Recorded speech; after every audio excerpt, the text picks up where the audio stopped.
May and Memorial Day is in this month, we may as well do the Pledge of Allegiance. So I pledge allegiance to the flag of the United States of America. Oh, Paula, you're very good. To the republic, To the republic for which it stands, one nation, under God, under God, indivisible, Justice with for all. liberty and justice for all. Okay. Sounded like one of those AT&T commercials where they have everybody from around the world say something at the same time. Sure. I think it's more like that Geico ad. Okay, we're going to get started with public speak. Anyone that would like to participate in public speak, please unmute yourselves. And Amanda, you might as well go through them because we don't have that many additional people. Okay, Joe, would you like to go first? Yeah, I'll go ahead and go first. First, I want to thank y'all for all the hard work you guys have been doing on the budget and the transparency with that. With being a new town resident, it's good to see that type of transparency, especially during these times. But I want to touch on something different. And I'm not the pitchfork and torch kind of guy, so I kind of gathered my thoughts down, wrote them down, so I'm just going to read them out. But so my name is Joseph Godwin. I'm a resident here in Andover. Me and my family moved to Andover because, well, while home shopping, we fell in love with the area. So we liked that. We saw Lake Road neighbors out walking, jogging, bike riding, taking their dogs on walks. Just about everyone waves to each other. It's a pretty friendly area. So we liked it. We fell in love with it. We did our research. School ratings were great, reasonable tax rate, low crime, and the lake amenities nearby. We loved that. All right, this meant a lot to us, and we decided to move in. We moved in last November, and we plan on staying. Fast forward now, we're on Lake Road. We love our neighborhood, but recently we've made some concerning observations of some of the current traffic habits, which I'll get into. I figure that's a sensitive topic with some folks, but we've made some concerning observations, and some of the observations, have to do with speed. And I'm not talking about the occasional speeder. I know that happens. It's the constant flow of speeders on Lake Road specifically. So this consists of residents, non-residents, contractors, triaxles, trucks, cars, motorcycles, the Postal Service, UPS, FedEx. It seems like everybody has a little bit of skin in the game. And because of that, I can't let my kids play in the front yard. My property is a little bit sloped, and the scenario of the ball rolling into the road is all too real. And I know if that were to happen, there'd be a likelihood that one of my kids would most likely be struck. So just crossing the street to get to the mail turns into a game of Frogger, unfortunately, sometimes. I've almost been taken out by side mirrors of cars going 30 plus miles an hour.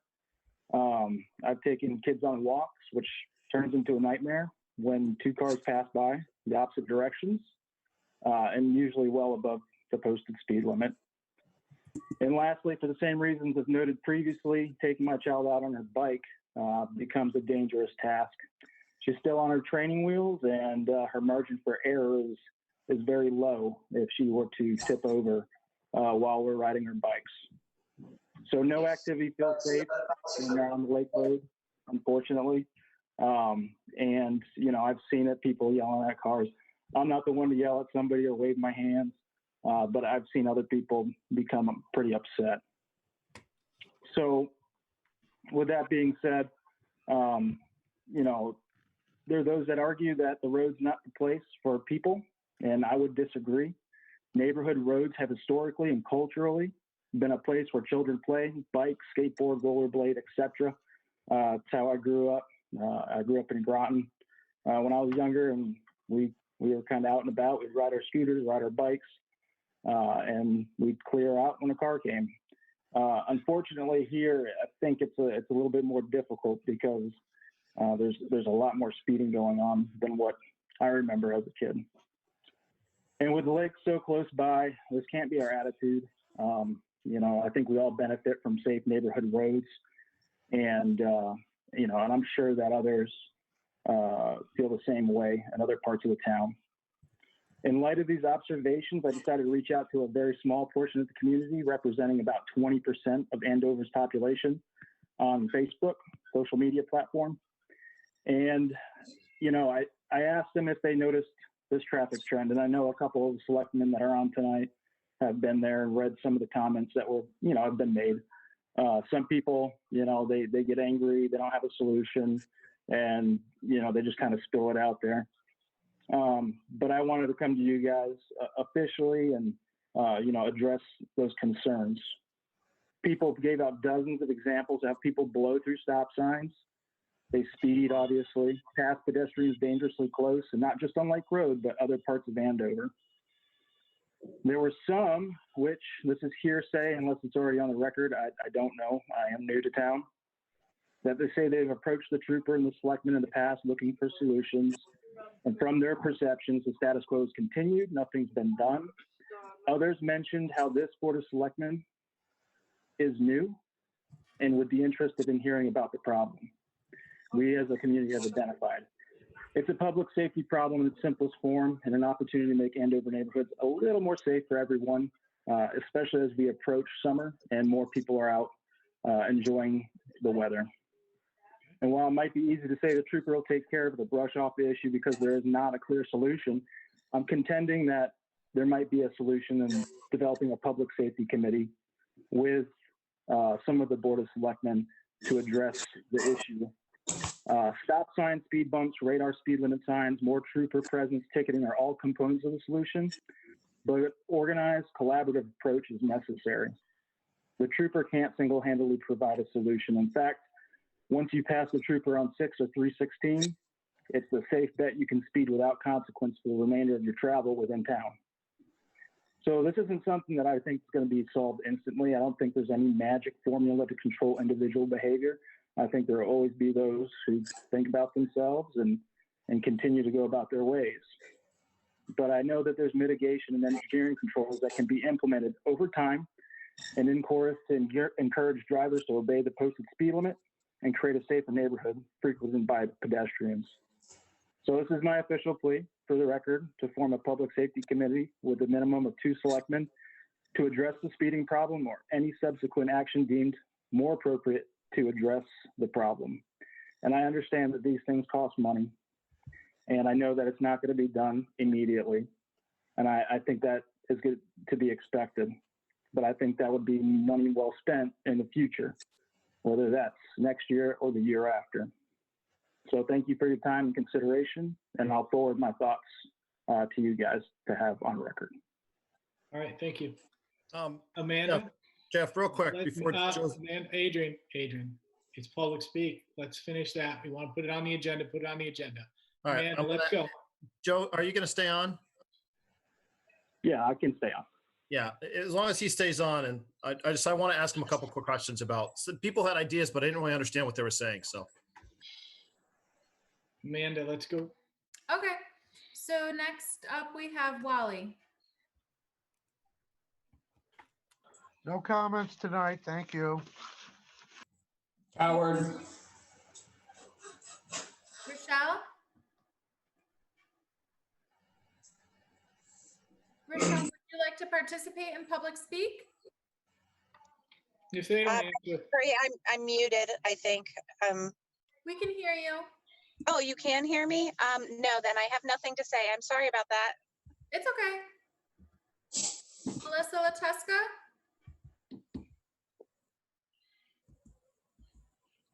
is she muted from us? All set, thank you. Thank you. Diane previously said that she's all set with public speak. Joe, is that your other phone there?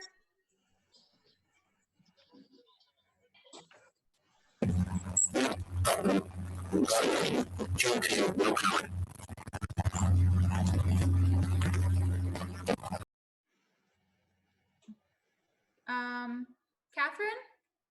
No, I'm all set. Just listening. Thank you. Okay. Thank you. Barbara Griffin?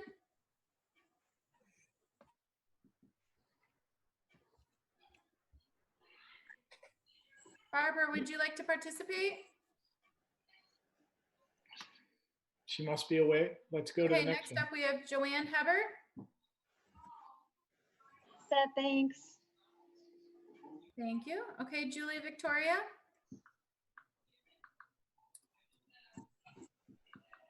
Hi, I'm just here to answer questions about the library if anything comes up. Okay, thank you. Kim? Just listening at this point. Thank you. Thank you. Okay, Linda? Just listening. Thank you. Steve?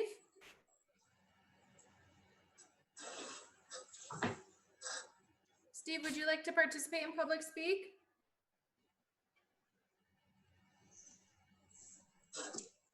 Okay. Okay, Amy?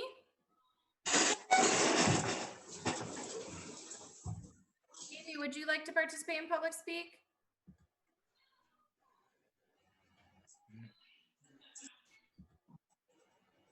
Elaine Picard?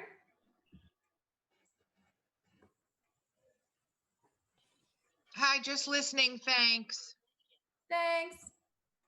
Okay, and the last one is 860-335-0264. It's Chief Mike. Okay. Okay, thank you. I think that's it. All right. We're going to go to agenda item 3, additions and deletions to the agenda. Adrian, did you have anything that you wanted to add? I wanted to add the motion for, I'd like to add some conversation or motion for a minor town ordinance addressing public boards and commission appointments. Okay. Why don't we consider putting that under new business? Does anybody else have anything else? Jeff?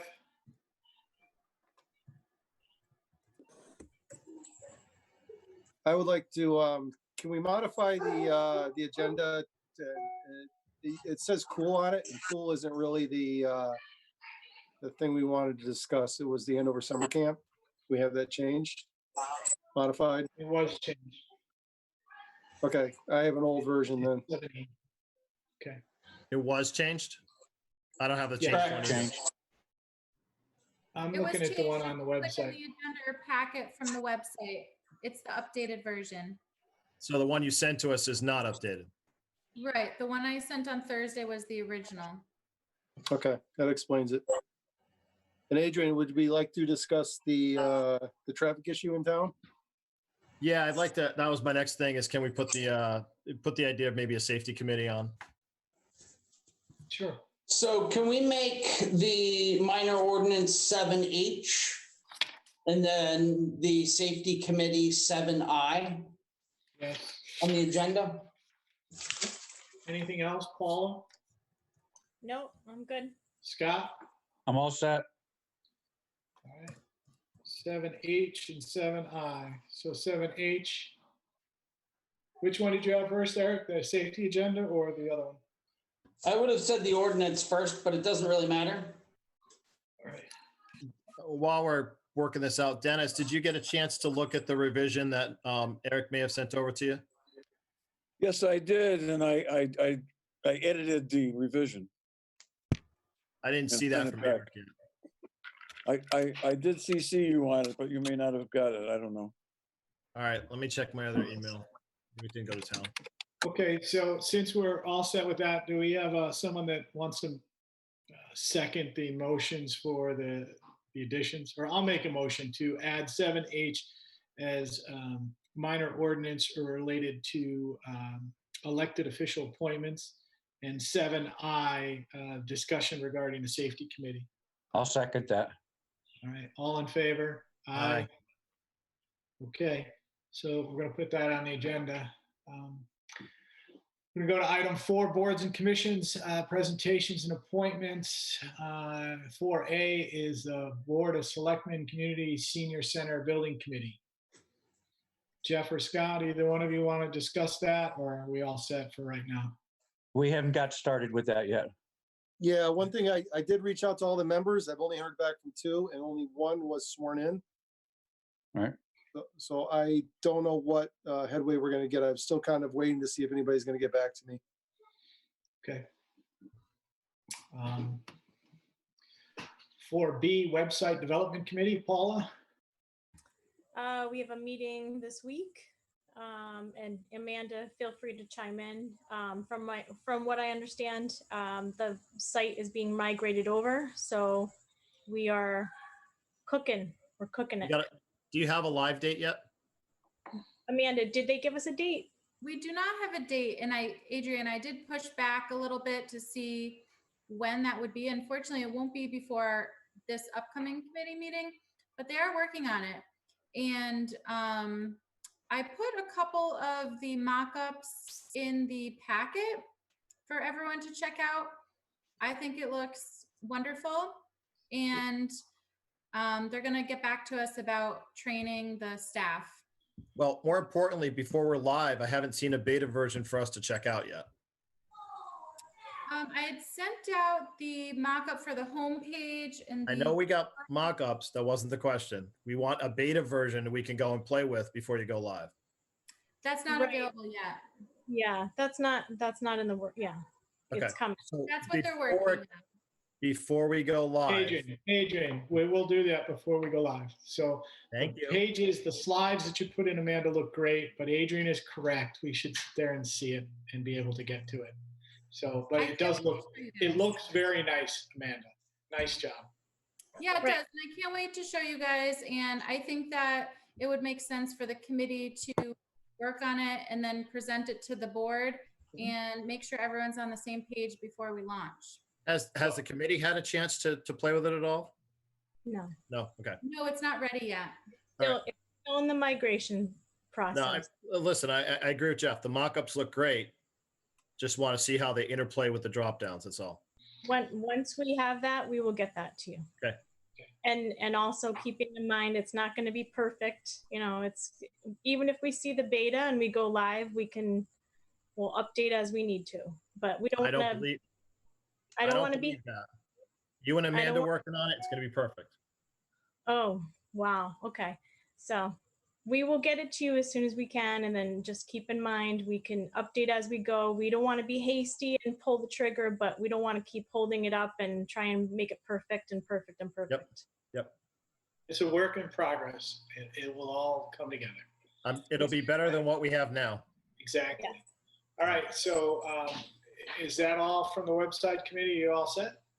All right. Yes, thank you. Let's move on to item 5, Town Administrator's Report. Eric. You're up. Okay, let me just share my screen here real quick. Okay, I'm not going to go through most of this because it's posted and you've already seen it. Can everybody see that? Yep.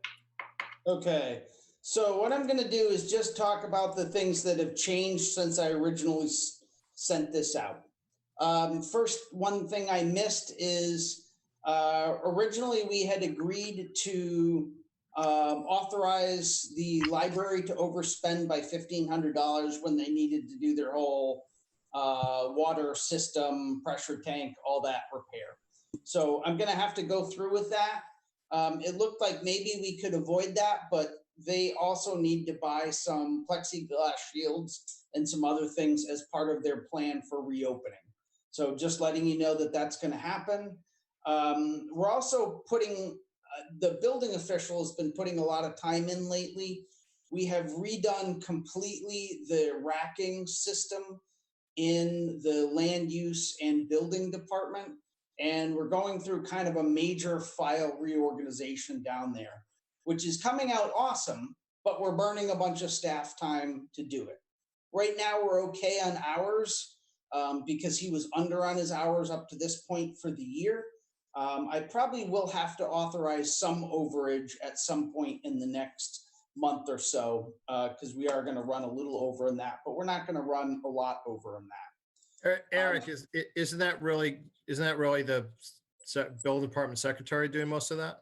Well, she's doing some of it, but it's really her plus Carol plus Ed plus Jim, because they have to all be able to access the information. And right now, without all of them working and doing it collectively, it was going to be kind of a cluster. Okay. So that's kind of what's in the way. So that was the money that, or the measurements and everything we talked about as far as the slide racks to get rid of all the file cabinets. Exactly. So that's finally happening. That has happened. Now we're just doing the cleanup to make it work. I have started discussions with a labor attorney. Right now, I'm just using CCM's free consult. We'll see how that goes and see whether we need to, we have enough money in the legal budget, but as we start to do negotiations with reducing hours for union employees, we're going to need the advice of a specific labor attorney. So I'm starting that process now. We're going to see how it goes. I'm not saying he's the person we're going to use, but we're at least going to, I'm at least going to examine that. Next up, we got the initial bid back from the connectivity grant. So I asked, so I tried using EasyIQC, which is the bidding process from Capital Regional Council of Government, the one they've negotiated. And the bid actually came in way under what we were expecting, which is wonderful. Other than that one, you know, is basically pass-through money from the state anyway. So what I'm looking at now is seeing whether we can run a couple things as part of that grant and get a little extra out of it, since the initial bids did come in under. So thinking about possibly a gazebo and maybe a couple picnic tables and maybe a bike repair station. I haven't really worked it out, but I'm thinking along those lines for the connectivity grant. On the flip side of that, the all-up costs for doing the transfer station look like they're going to come in somewhere around $80,000, which is quite a bit over the original budget that CIP had allocated. But CIP also wasn't really contemplating any serious electrical work as part of the problem or as part of the work done there. And one of the things which is clear is that one of the primary things we need is an overhaul of the electrical system that does that. And we can talk a little bit later when we get to that about the RFP for that. The other thing I got today, which was a little annoying, was a notice from KERMA saying that our ransomware policy, which is included free as part of our KERMA membership, basically they're jacking up the deductibles from 10,000 to 100,000 and decreasing their maximum liability from 2 million to 1 million. And they're doing that basically because they're paying out a lot of money. And since it was just kind of a freebie for membership, they are doing that. We could pursue a separate policy, and we can talk about that. But I just found out about it about an hour ago, so I have not done much research on that at all. What's the cost? For what? For the ransomware? Mean a standalone policy? Well, through them. Nothing. It's part of, they do that just for free for all the KERMA members. So they're not going to have, they're not going to have a policy available through them at all? No, they have a policy, Adrian, but KERMA doesn't charge extra like that. They put it in, if we're paying $105,000, it's all included in the policy. Correct. But what Eric is saying is because they have upped their deductible. I mean, $100,000 is ridiculous. I mean, that's a joke. You do need it, Eric, to look at a separate policy or a rider from another insurance carrier that, you know, we might figure out what it's going to cost us, but it's probably going to be extremely expensive. Sure. But Adrian, there's no extra cost. No, but we're talking about ransomware here, right? Yeah, hacking. Yeah, generally hacking, ransomware, that kind of thing. You know, their point is just that this is, you know, the claims both within KERMA and also countrywide are freaking skyrocketing. And, you know, they had to renegotiate with their reinsurer.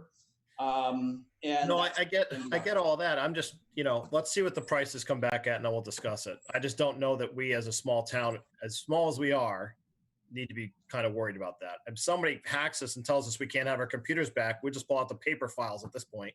You know, I don't see us paying $5,000 or $6,000 a year for a ransomware policy thing when we can go back to last week's backup. You know, What was the deductible, Eric? The change from 10,000 to 100,000? Correct. Okay, Correct. let's move on. That's Adrian's see right. what the policy looks like. Yep. Understood. Okay, so if you want me to pursue an independent policy, I certainly will. Oh, we'd Yeah. like to know what it costs. Yeah. Right. Yeah. Don't Yeah. go crazy, but get us a number. Right. Okay. So the other thing is next month we had to think about doing two things. One, you ought to do your administrative review for me, and you ought to do the same thing for Attorney O'Brien. And you should probably make a decision at this meeting whether you want to do that in an open forum or an executive session. As far as I'm concerned, it doesn't matter to me. It just depends on what you want to do. I think it should concern you. Yours should definitely be an executive session. I mean, I think it should be an executive session, and we should sit there and put your review out or whatever we put out as a public document, so Yeah. that Tom can see it. That's a great idea. I would vote for executive session as well. I would vote for an executive session also. okay. And do you want to do the same thing for Attorney O'Brien, since technically we are supposed to be reviewing his performance yearly, and now would be the time. Do it at the same meeting. Yeah, that's fine. I mean, I have no preference one way or the other on his, but I think given the amount of feedback for you, it might be more appropriate to be an executive. Okay. That is fine. And I would also say that I think it would probably be appropriate for the ordinance. We're contemplating to do that next month, not this month. This month, just gather feedback, make sure you all get to read it. We should publicize it and then do it next month, since we didn't really put it on the agenda. So it's not really fair to the town to pass an ordinance without really having review. Do we need to add something to we probably need to set up some sort of review amongst the selectmen prior to the meeting, executive meeting. We should be prepared for your review and Dennis's as well. How do we want to do that? Any ideas? How do you want? Hold on, I'm confused. Eric was talking about the minor ordinance. Yeah, he just got done talking about his review and Dennis's review. We need to set something up in order to do that review. Otherwise, we're just going to go and say, what? We love you. You did a great job, but blah, blah, blah. Yes, I anticipate doing that. I don't know that that's an appropriate way to. Adrian, we can get together outside of this and communicate amongst ourselves and come up with a format that we can give him as a review appropriately. So, in the interest of transparency, that would not be appropriate, Mr. McGuire. We're doing this in executive session, aren't we? His review, but the folks need to know exactly what our format's going to be for his review. And, Okay, would you like to sit there and put together the checklist and the outline for his review? I will gladly do that and send it around to folks to get feedback so we're prepared going in. That sounds like what I was thinking. Good job. All right. Before we did it. You got it. Thank you, sir. Okay, so next up, some pictures. That is all the electrical crap that was torn out of Public Works as we rewired for the lights and worked off the vast majority of the OSHA violations we had in that building. Did they take that dumpster or was that ours? That's our dumpster. It will get hauled to John's scrap next time around. Did we pull the ballast out so we can get aluminum prices on that and not get dinged for chemicals? No, we didn't go through and tear the ballast out as far as I know. That would have been probably a good idea. Might want to call John Scrap, see what he wants us to do. Because now you've got a mixed dumpster. What's the dates on those ballasts? That's the scary part. Right. Yeah. Some of them do have PCBs, the older ones. I mean, he might not care. I just don't want to make sure that he knows what he's getting. All right. Sorry. Okay. It's only time. All right. So there's going to be an item later. One of the members of the audience wants us to put up a notice board that was purchased at some point in the past under the reign of Bob Burbank. And so I took a quick picture from the owner's manual of what it looks like. It looks something like this. And here is the full-size unit with the basketball in the forecourt, so you can kind of gauge what size it is. It's roughly 4 feet by 4 feet. That's not, the front is not actually white. This is plexiglass. This is just a protective coating. I didn't want to peel it off until we put it in. If you open this up, there's one of those black backgrounds with the little slots that you can stick numbers in. Okay. That is what was purchased for the town's notice board. And Now, this was wasn't this a rec commission thing? A couple of years ago. I'm not sure who, that's what I heard. It was purchased from the rec commission. Absolutely the rec commission. But, so maybe Jeff can weigh in on where it was originally intended to be at. But it was intended to be at the town hall.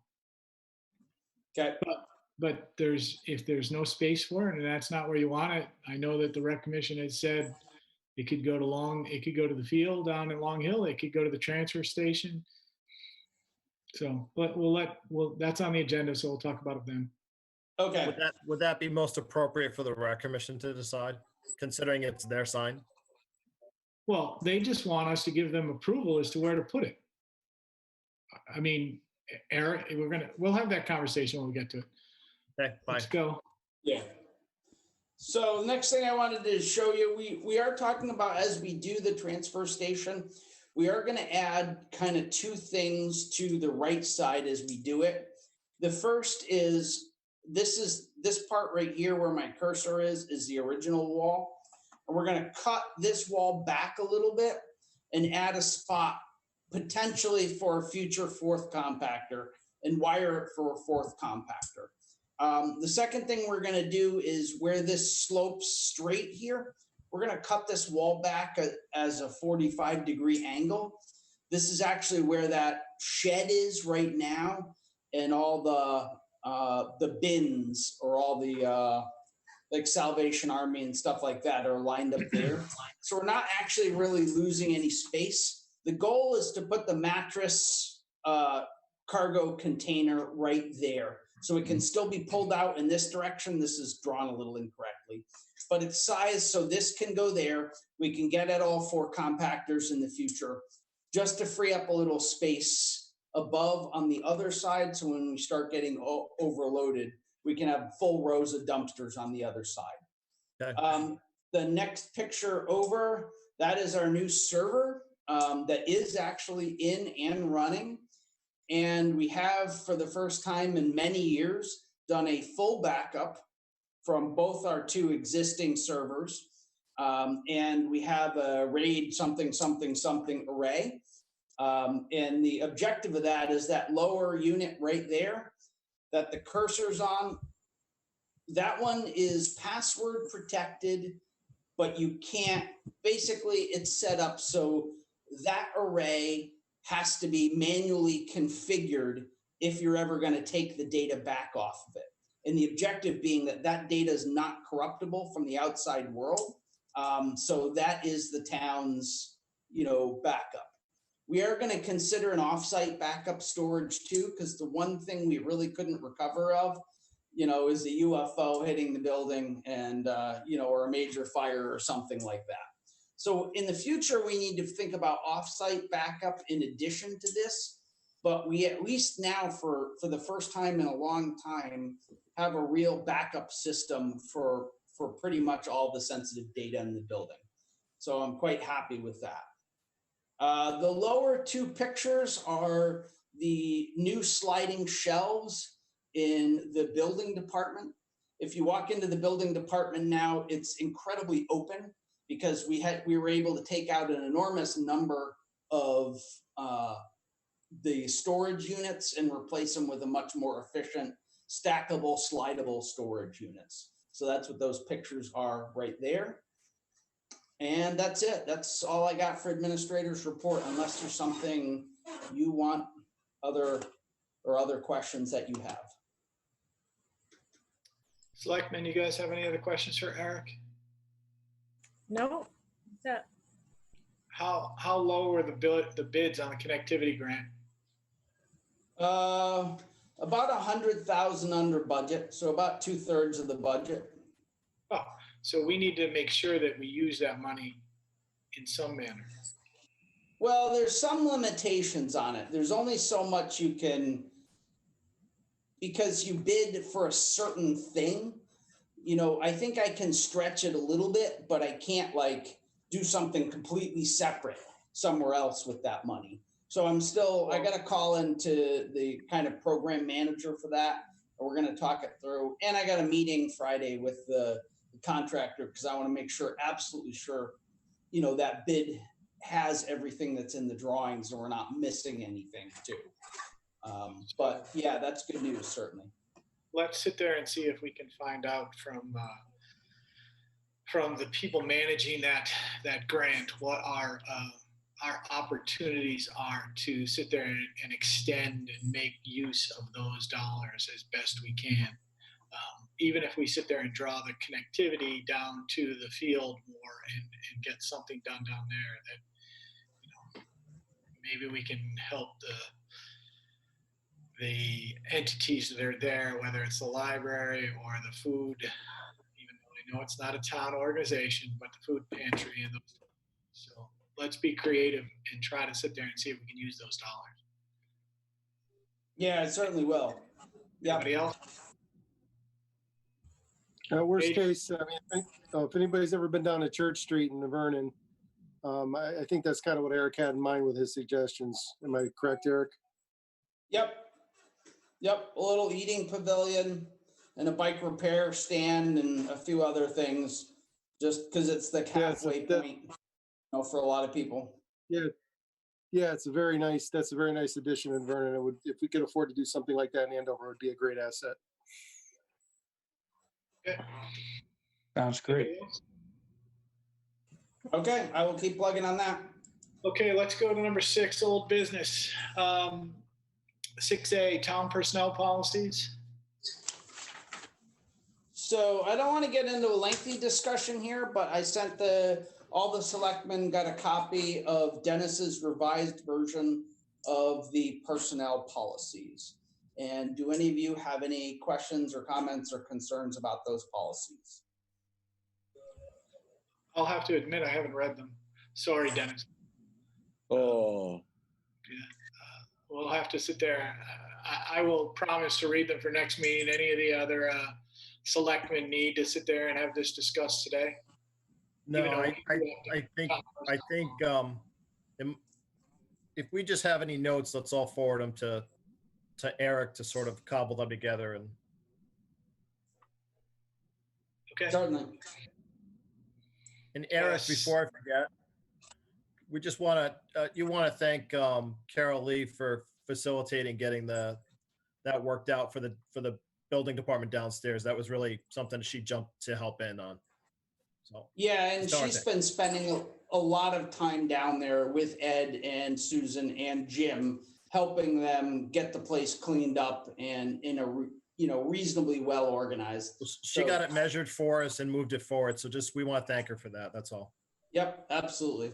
Yeah, it looks great down there. Yeah, it really does. And Susan thought I was crazy when I brought it up. Yep. Okay. 6B is the community connectivity grant. I mean, Eric, is there anything else you need to add to that?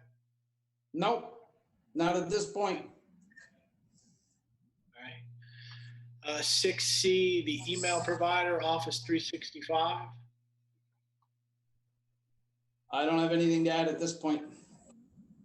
Are we moving forward with that now that the website's getting close? Eric?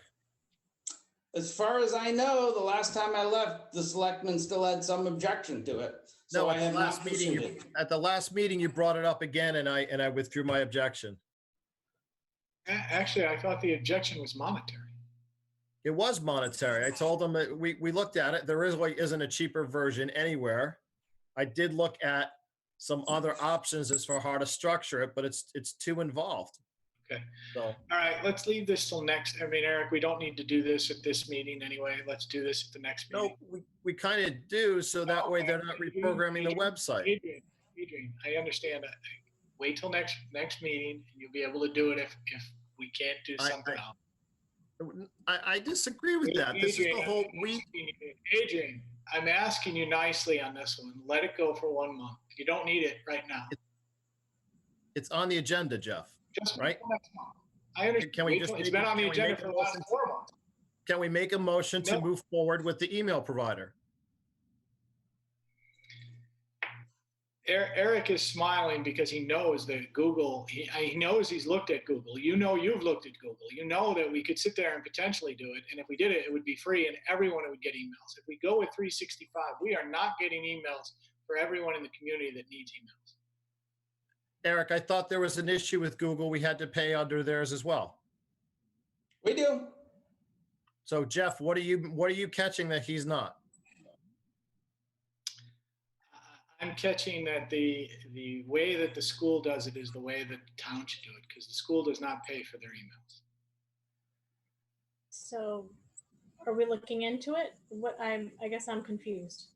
Are we looking into the Google? I was supposed to be looking into it from the first meeting.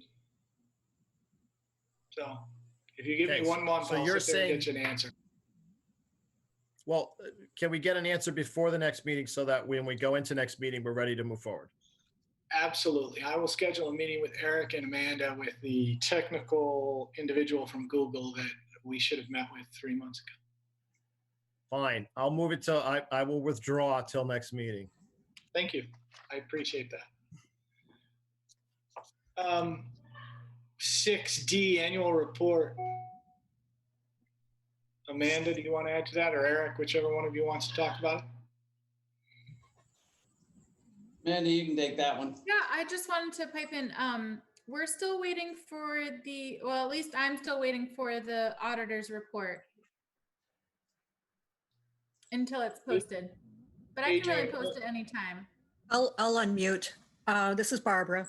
It's done. The last copy I have, though, still had draft across it. So I just emailed Mike today to remind him that I do need a final with that draft logo taken off each page. And then Amanda, I will get it to you as soon as I receive it. Thanks. Barbara, can Yes. you, when we go to present, when that gets presented to the Board of Finance and accepted, can you also, is the auditor going to do a presentation for that? I was just talking to Eric about that today. That would be my suggestion, that maybe not in May because they're still finishing the budget, perhaps in June if they're meeting. I could check with Michael and the board if that date works out to have it as a Zoom meeting. That's Go ahead. perfect. I have no objection Okay. to that, but what I would like is for you to have ready for that meeting so that the Board of Finance can put it into the record and the auditor can add anything to it, a checklist that we need to have completed for audits going forward for that office, because my understanding is one of the things that held this up was just some minor checkoffs that we probably should have mailed out right away at the close of business last year. So we need to probably get a formal checklist together for that. Yeah, the only one I'm aware of is the attorney letters, which is something they initiate, but I will definitely check on that. Well, whether it's them that initiates or us, we need to have a list from him, and understood by you as to what that office is required to do so that we don't keep having these delays on the audits. That's all. I will definitely include that. And that way it can get put into the record and the Board of Finance will be able to follow up with, yourself or whoever's in that position, however many years down the road, to be able to say, are these things done? So the Board of Finance can do their job a little better as well. Thank you. Got it. Okay. Whoops. 6E is the Memorial Day Parade. Paula.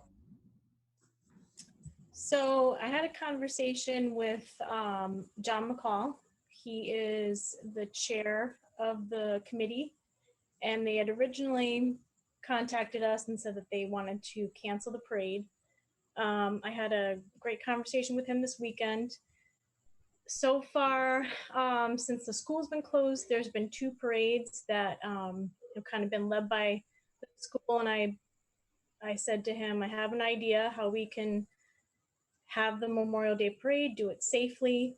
And I shared my thoughts with him, you know, that we could, rather than having people march like we've done in the past, everybody can stay in their cars, follow a similar route that the school used, not the same one, because from what I understand, it took them about 1 hour and 45 minutes because they did a really big loop in town. So we would revise the route. And he liked the idea. He said, you know, everybody can meet at the school and revise the route. Whoever's in the car together has to be from the same household, stay in their cars. They can mark the outside of their car with whatever organization they're with.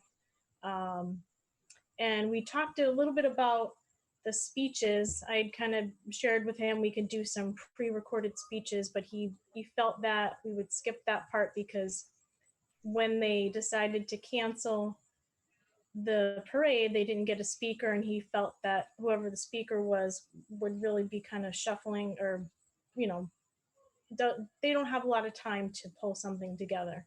So I also mentioned after the parade is done, we can still hopefully do the laying of the wreath at the memorial. And, you know, Amy Knox's family, I kind of threw it out there, and this is up to the committee or whoever. I said, maybe one of the kids can lay the wreath, and then she's got a kid that plays the trumpet. Maybe her daughter plays the trumpet. And then he was kind of saying, well, maybe I can reach out to the minister in town. And, you know, the ideas were kind of flowing. And I offered a generator and a speaker and a microphone, and we can stream that through our Facebook page, do it live, so that after the parade is over, people can kind of watch through Facebook. So I shared with him, you know, these ideas. He was going to talk to the committee and send out an email this weekend. And I told him that I would update the board tonight. And I would like to move forward with it because I think it's a good thing for the community to look forward to. A lot of the fairs are being canceled, and even though the parade was more specific, you know, with the teachers recently, I heard that other community members came out and were excited to see the cars go by because, you know, something to look forward to and brighten their day. So wanted to get the thoughts from the other board members, but I think it'd be a good feel-good event and a little bit of normalcy, hopefully. And I think we could do it safely and smart. And you know, John seemed to be excited about it, and I'd like to update him on what your thoughts are. I think that's a great idea, Paul. You know, that also Jerry Wright is planning on doing something related to, you know, since he's not participating in Rolling Thunder, he's planning on doing something to honor veterans over Memorial Day weekend. So if you can sit there and keep working with the parade committee, that would be great. I think that would be a positive thing to do for the community. Anybody else? I'm all for it also. Good idea, Adrian? Paula. You're muted. Jeff, anything for you? I'm good with it. I'm all set. Okay. So Paula, if you can keep coordinating with John, if there's anything that I can do to assist, I will. Okay, thank you. I'll give him a call tomorrow and tell him that the board's supporting it. So I'll find out what his committee thinks, and we'll hopefully move forward with it. Okay. On to new business. We have 7A, the town accounting software. So do we want to just combine this with 7B, which is a meeting of the Board of Education to discuss the combined finance department?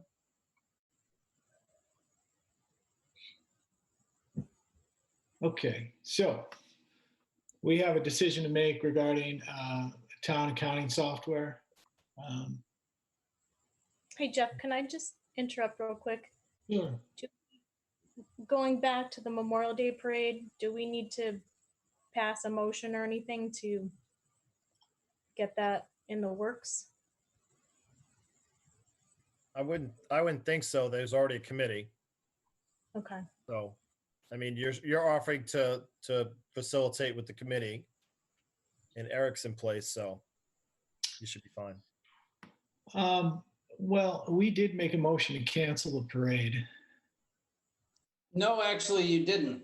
You made a motion not to cancel the parade and to punt on that. So you still have not canceled anything. So I guess you So don't we're need good. to uncancel anything. Okay. I thought we Except for canceled. email, we canceled. Sorry to email. interrupt. I thought we canceled it, Paula. No, the committee canceled it. Remember, we said we're going to wait, and then we got the email from the committee saying that they had canceled it. Okay. So the committee needs to uncancel it. All right. Well, I'll talk to John tomorrow, and is that the best way going forward from here?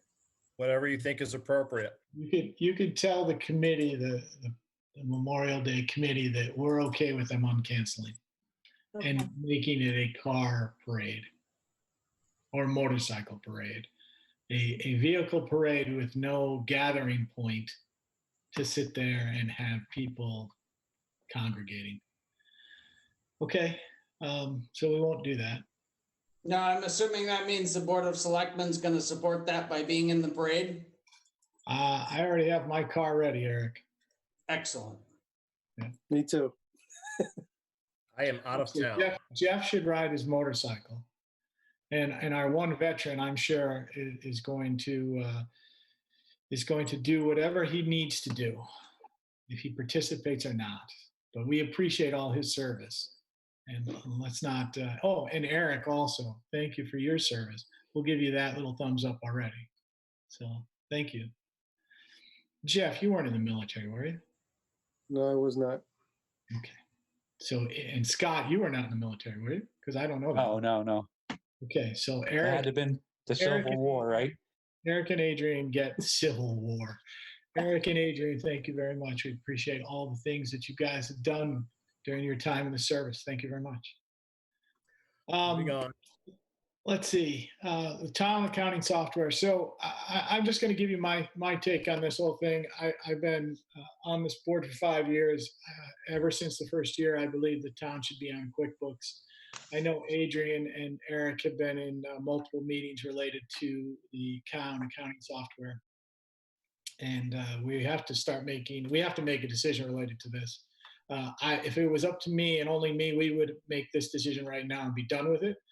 But we know we have to be involved with the Board of Education and our own internal finance department. So I'll let Adrian and Eric talk as to where they're at with what they want to do related to the software. Either one of you, go to it. Eric? Okay, so what I think at this point is the goal would be to have a combined meeting with the Board of Selectmen and the Board of Ed, because what we're really talking about doing is having a combined finance office and figuring out what software is reasonable for that combined finance office. Now, at the same time, we have a fairly local QuickBooks consultant who's been a town bookkeeper and used QuickBooks, who's also a CPA and an accountant, that will present to the combined entity and be able to, give the town essentially a proposal on what it would cost to incorporate, to, essentially transition over to QuickBooks and what that looks like from the town's perspective and the school's perspective. And I think once that presentation is then done, then the combined board can make whatever decision they want for whatever software they want. Okay. Yeah, so I mean, we could put it off to the presentation. I mean, it's pretty much a no-brainer for the town to be on QuickBooks. The school is a little different, but it's definitely doable. And there are a variety of reasons for it, but primarily most schools have more than one location. You know, even if you have a grammar school and a high school, that's considered 2 locations. So we don't have that because we're part of RAM. So it lends itself to us being able to use QuickBooks for the school. You know, if it was a little different situation, we had that other school, we might want to consider a different program, but with just the one, it should be very doable. And certainly long-term, it's going to be more cost effective for us. So, and the biggest thing will be for the finance office is much easier to go out and find someone that is a very good QuickBooks bookkeeper than it is to find someone to go out and be knowledgeable in your individualized financial software. So that's one of the reasons that it's a much better idea overall. It opens up your hiring pool tremendously. So Who would get the final say on the software? Would it be, I mean, does it have to be a mutual agreement, or what if there's not an agreement? Well, you know, I don't know, to be honest with you. If the agreement's already been made to look at combining the finance offices, it would make the most sense to have the town and the school on the same software. There isn't any reason that the school cannot be on QuickBooks. We think it's appropriate to have a meeting so that we can inform them of what we're looking at and why. You know, but ultimately, it probably should be the towns, but I think it's appropriate for the town to include the school board, you know, and try to bring them along and explain to them why and how it would work. Because it basically comes down to this: if we go to QuickBooks and we don't like it, transitioning to something else, we're not really at much of a loss. If we go to something else and then go to QuickBooks later, it's going to be a more expensive proposition. So, right. You know. And QuickBooks is more cost effective, correct? Long-term, yes. I think the initial in cost is pretty close to the same, like the first year setup. But then every year after that, QuickBooks is literally half the price of the other software. So What did they tell you the software cost was for any of the options that they were thinking about? Eric? we're about 10K, right?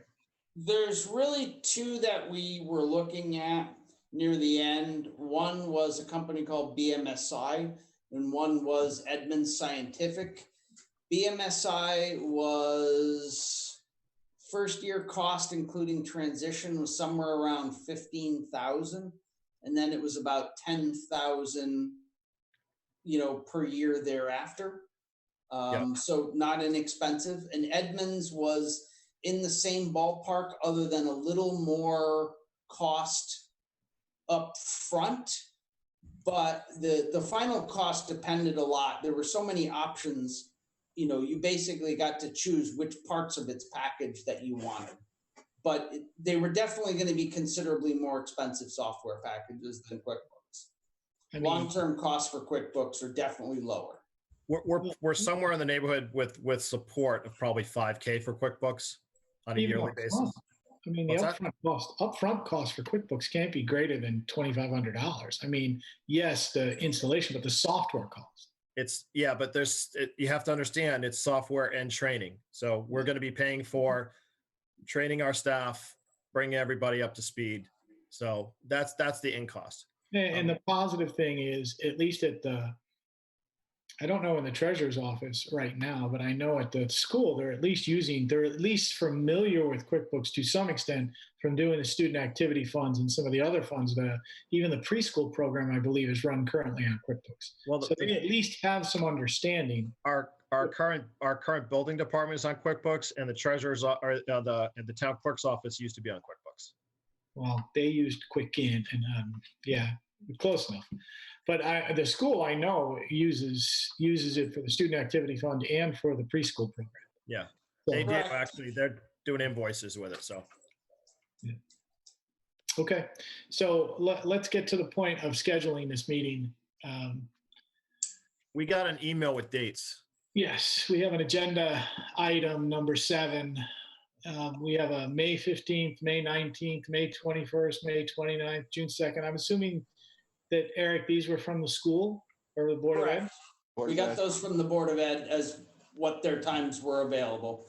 I figured since our meeting was before theirs, it would be easier for them to give us dates. We picked dates. You adopted at this meeting. Their meeting comes in 2 days.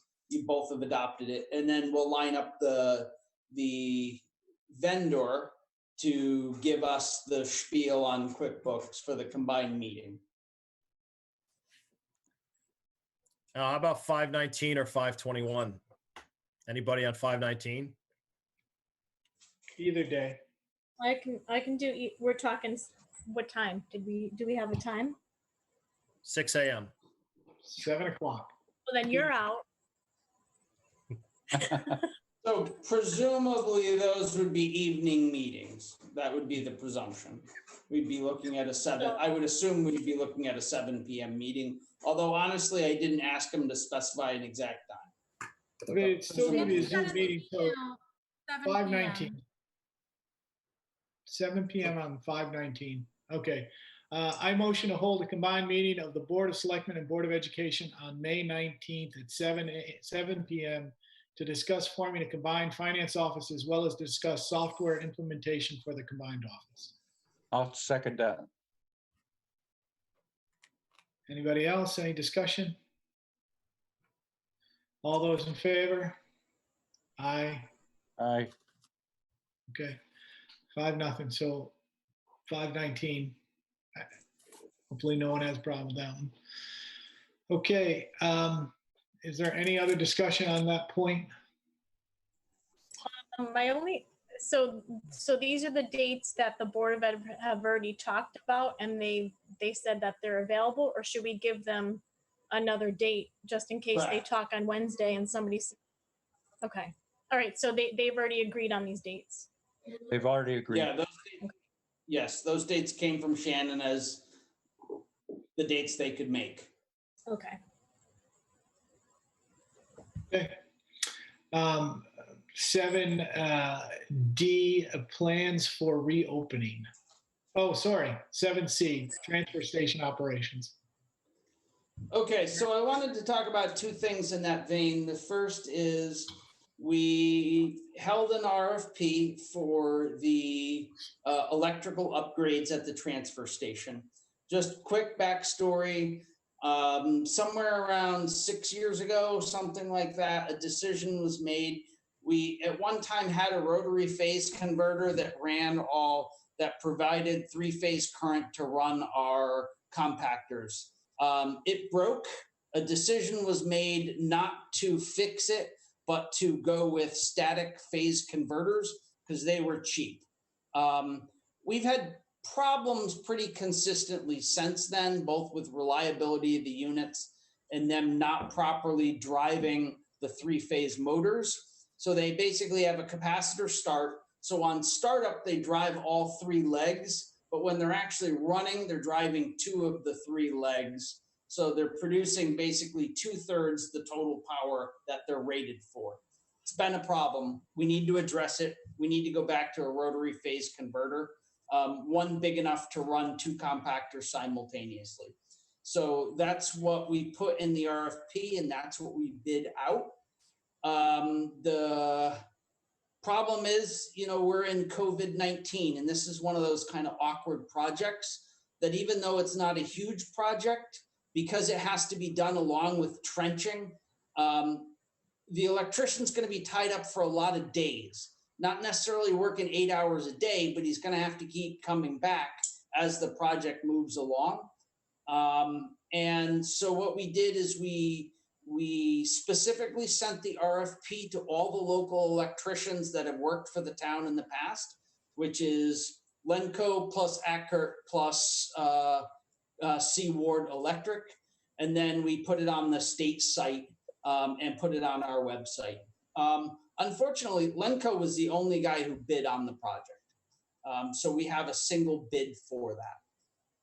Now, I'm confident Lenco can do the work, but I'm a little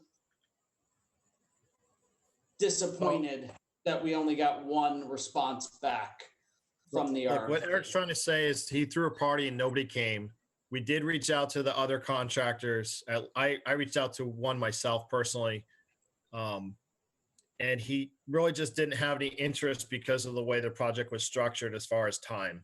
He would have to have somebody on site for 4 hours one day and then maybe 2 hours another day. And it just dragged out for too long for him to be interested. So, it wasn't an issue with the way the bid was written. It wasn't an issue with anything structure-wise other than the fact that it was just multiple days on site kind of spread out. It just wasn't a good fit for them. So I have a quick question. Is there any way that, so what kind of window would we need to do all the trenching? As far as a time window? Is that where he has to come back and go and? Well, so the electrical guys that have to be there for trenching to put pipe in. Then they have to come back for when the wall's poured so they can put their pop throughs. Then they have to come back to do knocks against. Then they have to come back again once everything's placed to do wiring, and then after that they can come back and do their finish up wiring. But you have the town crews doing one thing, somebody else is doing another thing. There was a bunch of different moving parts that they just weren't comfortable with. Okay, I just didn't know if it would be worth it to close that Wednesday or just have a full 1 week window to get some of the work done as an option. Not really, because it wouldn't be that quick. Okay, just throwing it out there. Eric actually discussed that, asked me the same question. I don't know that that's feasible, just with the amount of stuff that they have to do, and well, the issue is they're going to get in there, they're going to work for 2 days, and they got to get out of there. Then they're going to come back for 2 days. Exactly. Right. And then they got to clean up and get ready for Saturday. Right. Right, and that is one of the inefficiencies of this project. We made it very clear in the RFP that we intended to run the transfer station Wednesdays, so the work days would be Monday, Tuesdays, and Thursday, Fridays for this project. Now, the thing I would like to consider also, and that we can talk about that separate from the RFP, but I would also like to consider, because one of the problems we're going to have is what we have to do basically is cut off all the compactors, disconnect all the electrical so we can do all the walls as fast as we can and do the trenching. So we're going to be running about half the transfer station open. Unlike the last part of the wall where we could only do a quarter at the time. This time we really can't do that. So what I would like to do is get an agreement to shut down bulky waste and metal only for however long it takes, but preferably less than 30 days. So I'd like to throw that into the discussion also as we talk about this, because that's the other issue we're going to have. And if we're going to do it, we're going to have to put the notification out to the public pretty soon that that's going to happen. I did ask Eric about this. It's going to be tough with all the cleanups. Yeah, it's going to be tough with all the town spring cleanups. It's about $300 for a mailer to send a mailer out to everybody. The thing is, honestly, bulky's been crazy the last. Eric, you said we had a huge number of hauls out, right?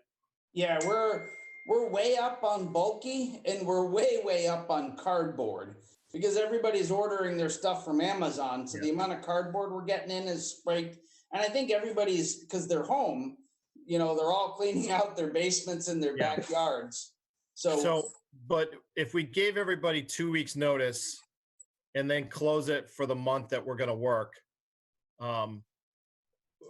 the problem is if we try to keep it open, our haul fees are going to go up dramatically because you're going to have to pull that one dumpster you have every time you've got anything in it, because otherwise you're going to fill up halfway through your next shift. If it's a quarter full, it's going to fill up on Saturday automatically. So we'd be better off telling people to hold it and then come in at the end of the month, rather than trying to pull a dumpster every Wednesday, pull a dumpster every Saturday, and then hope that we don't run into issues. No, these dumpsters have, they have indoors, right? They can swing open. They do. So why could we park them down by the green shed since cart's closed? Just open the back end and let people throw things in. Then when it gets to a certain point, close the door. We'd have to throw it out over the top. It's not advisable. It's a safety risk for people because they're going to have to go into the dumpster, and then we're risking. Some of these dumpsters have kick holes in the bottom and sharp edges. Just asking the question. That's all. Yeah, no, I over the top of the dumpster or throw things in. Yeah. Can I sue for my rotator cuff? I mean, that's the thing. It's, most people come in a pickup truck and they're halfway there, right? The answer is no, you can't sue for your rotator cuff. So any other questions? Okay. So I mean, Eric, do you think it's worth trying to have an extra dumpster there for people that want to pull up with a pickup truck and offload halfway?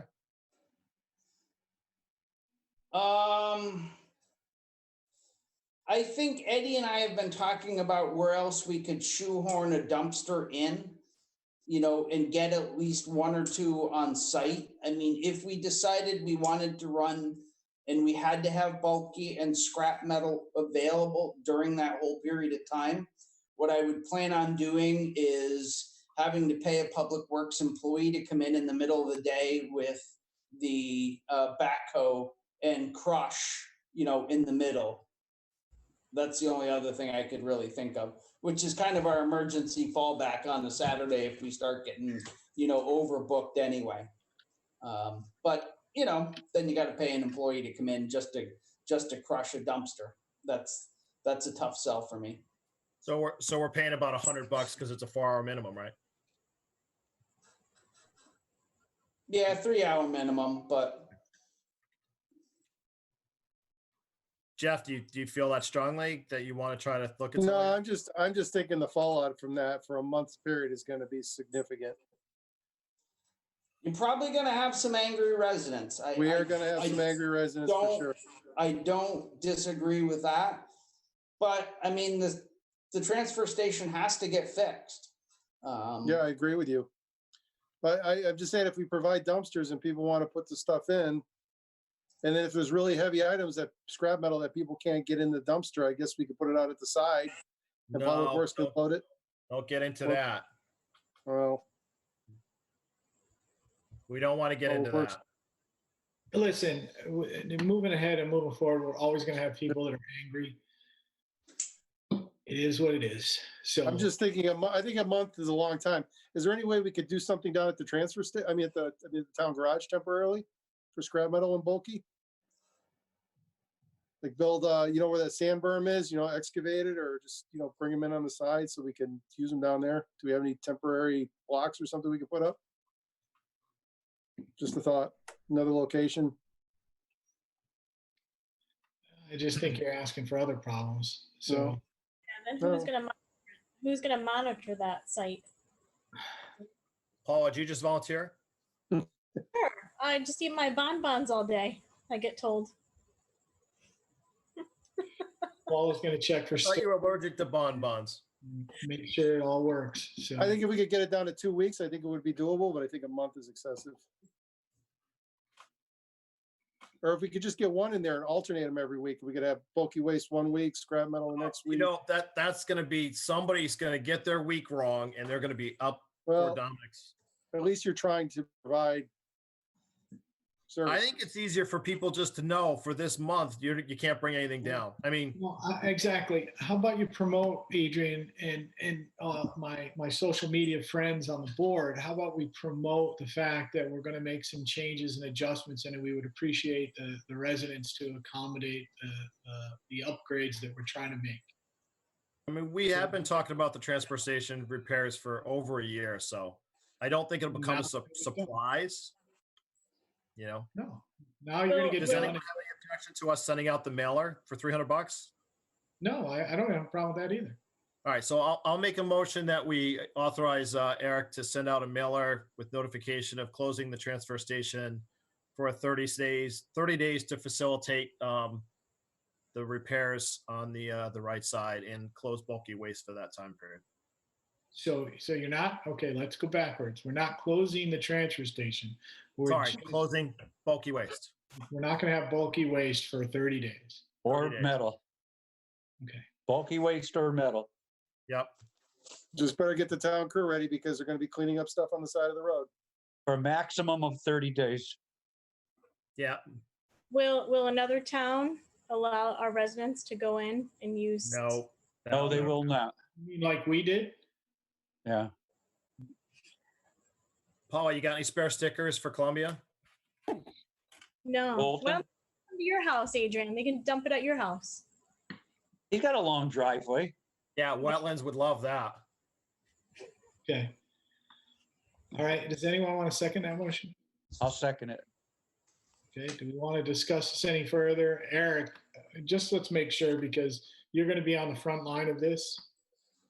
Yep. What is your take?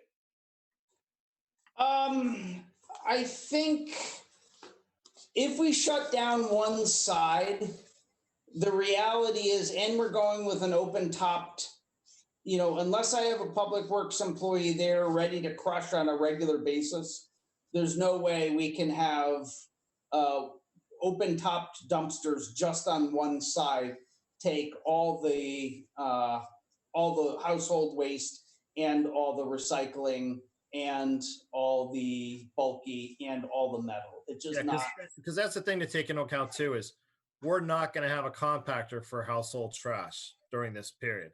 So we're going to need that extra dumpster spot just for household trash. Okay. Right.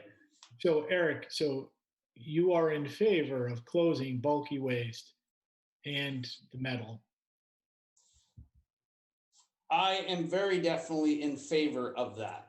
That's all I needed to know. All right. Anybody else? Eric, can we just also put something on that residents should be aware to try to break down their trash as much as possible during that time period because we will not have compactors available for us? Sure. Maybe we can put put that out on a the mailer. general message.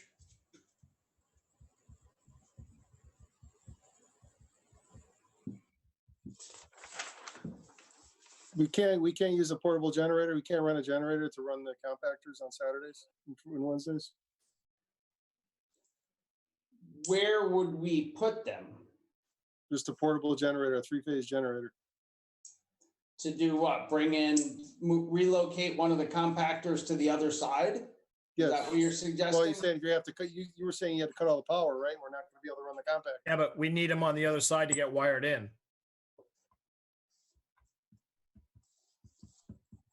Not wired in if we temporarily connected them. We were going to do temporary connections in the beginning. And Yeah, put them we on the other did. side. That was the original plan. So what would you do? Like some type of like plug system? Yeah, well, they just put in a welder generator with a plug on it. I haven't looked into the cost of what it's going to cost us to put a 3-phase generator for, for that period. Be about at least $3,000 for the month. What's the difference? What are we going to pay in tipping fees if we don't do that? What's going to be the delta?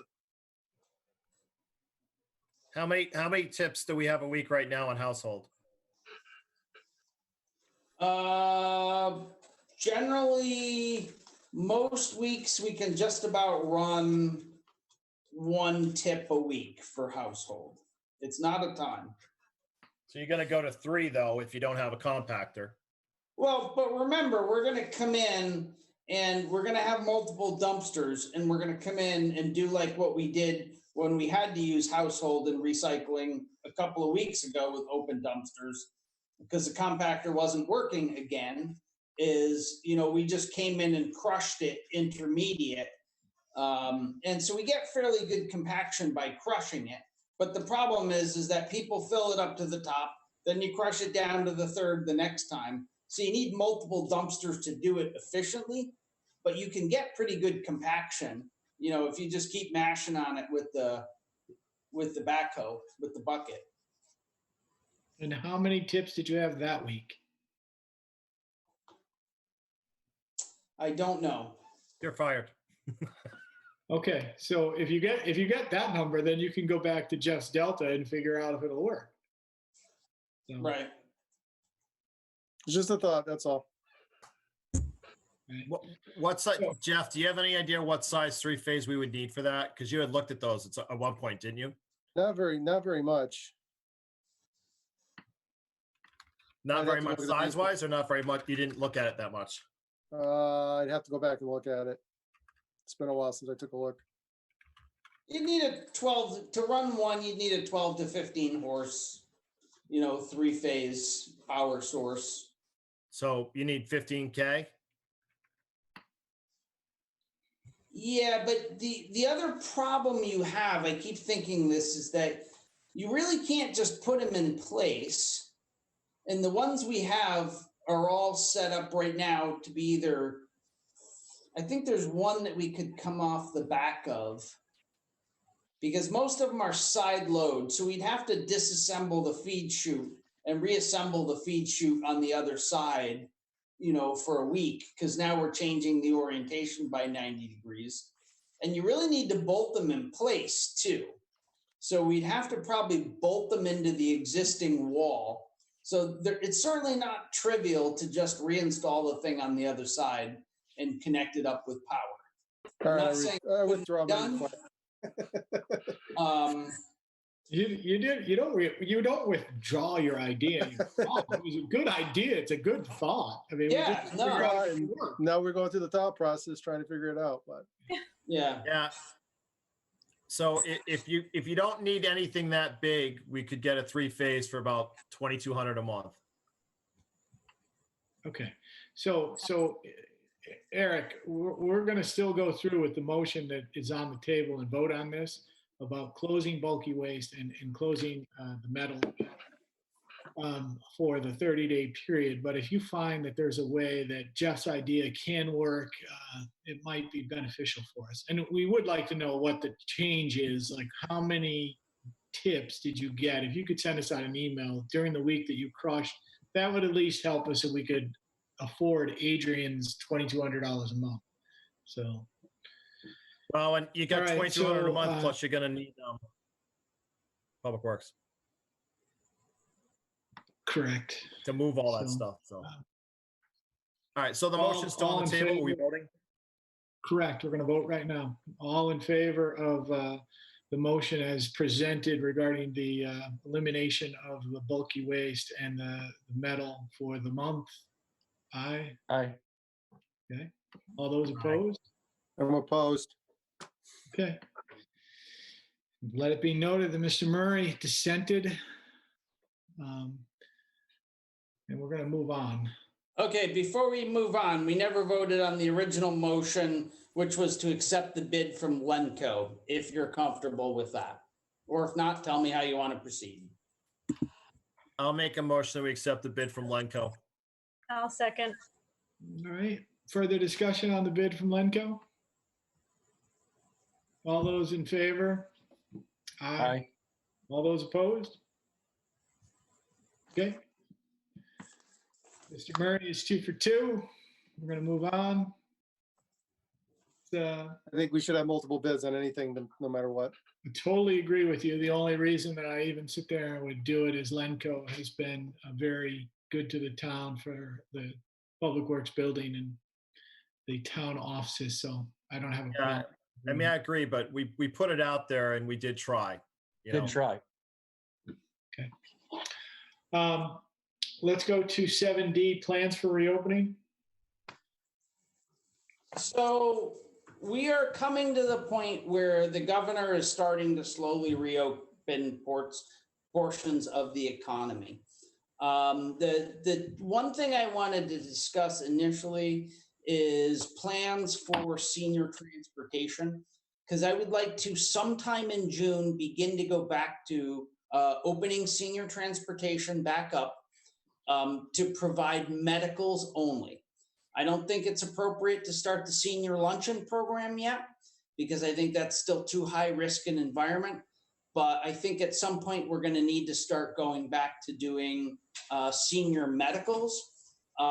And so I would like to get the board's feedback on that.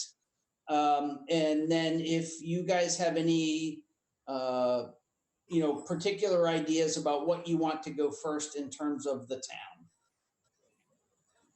or any priorities you have for this.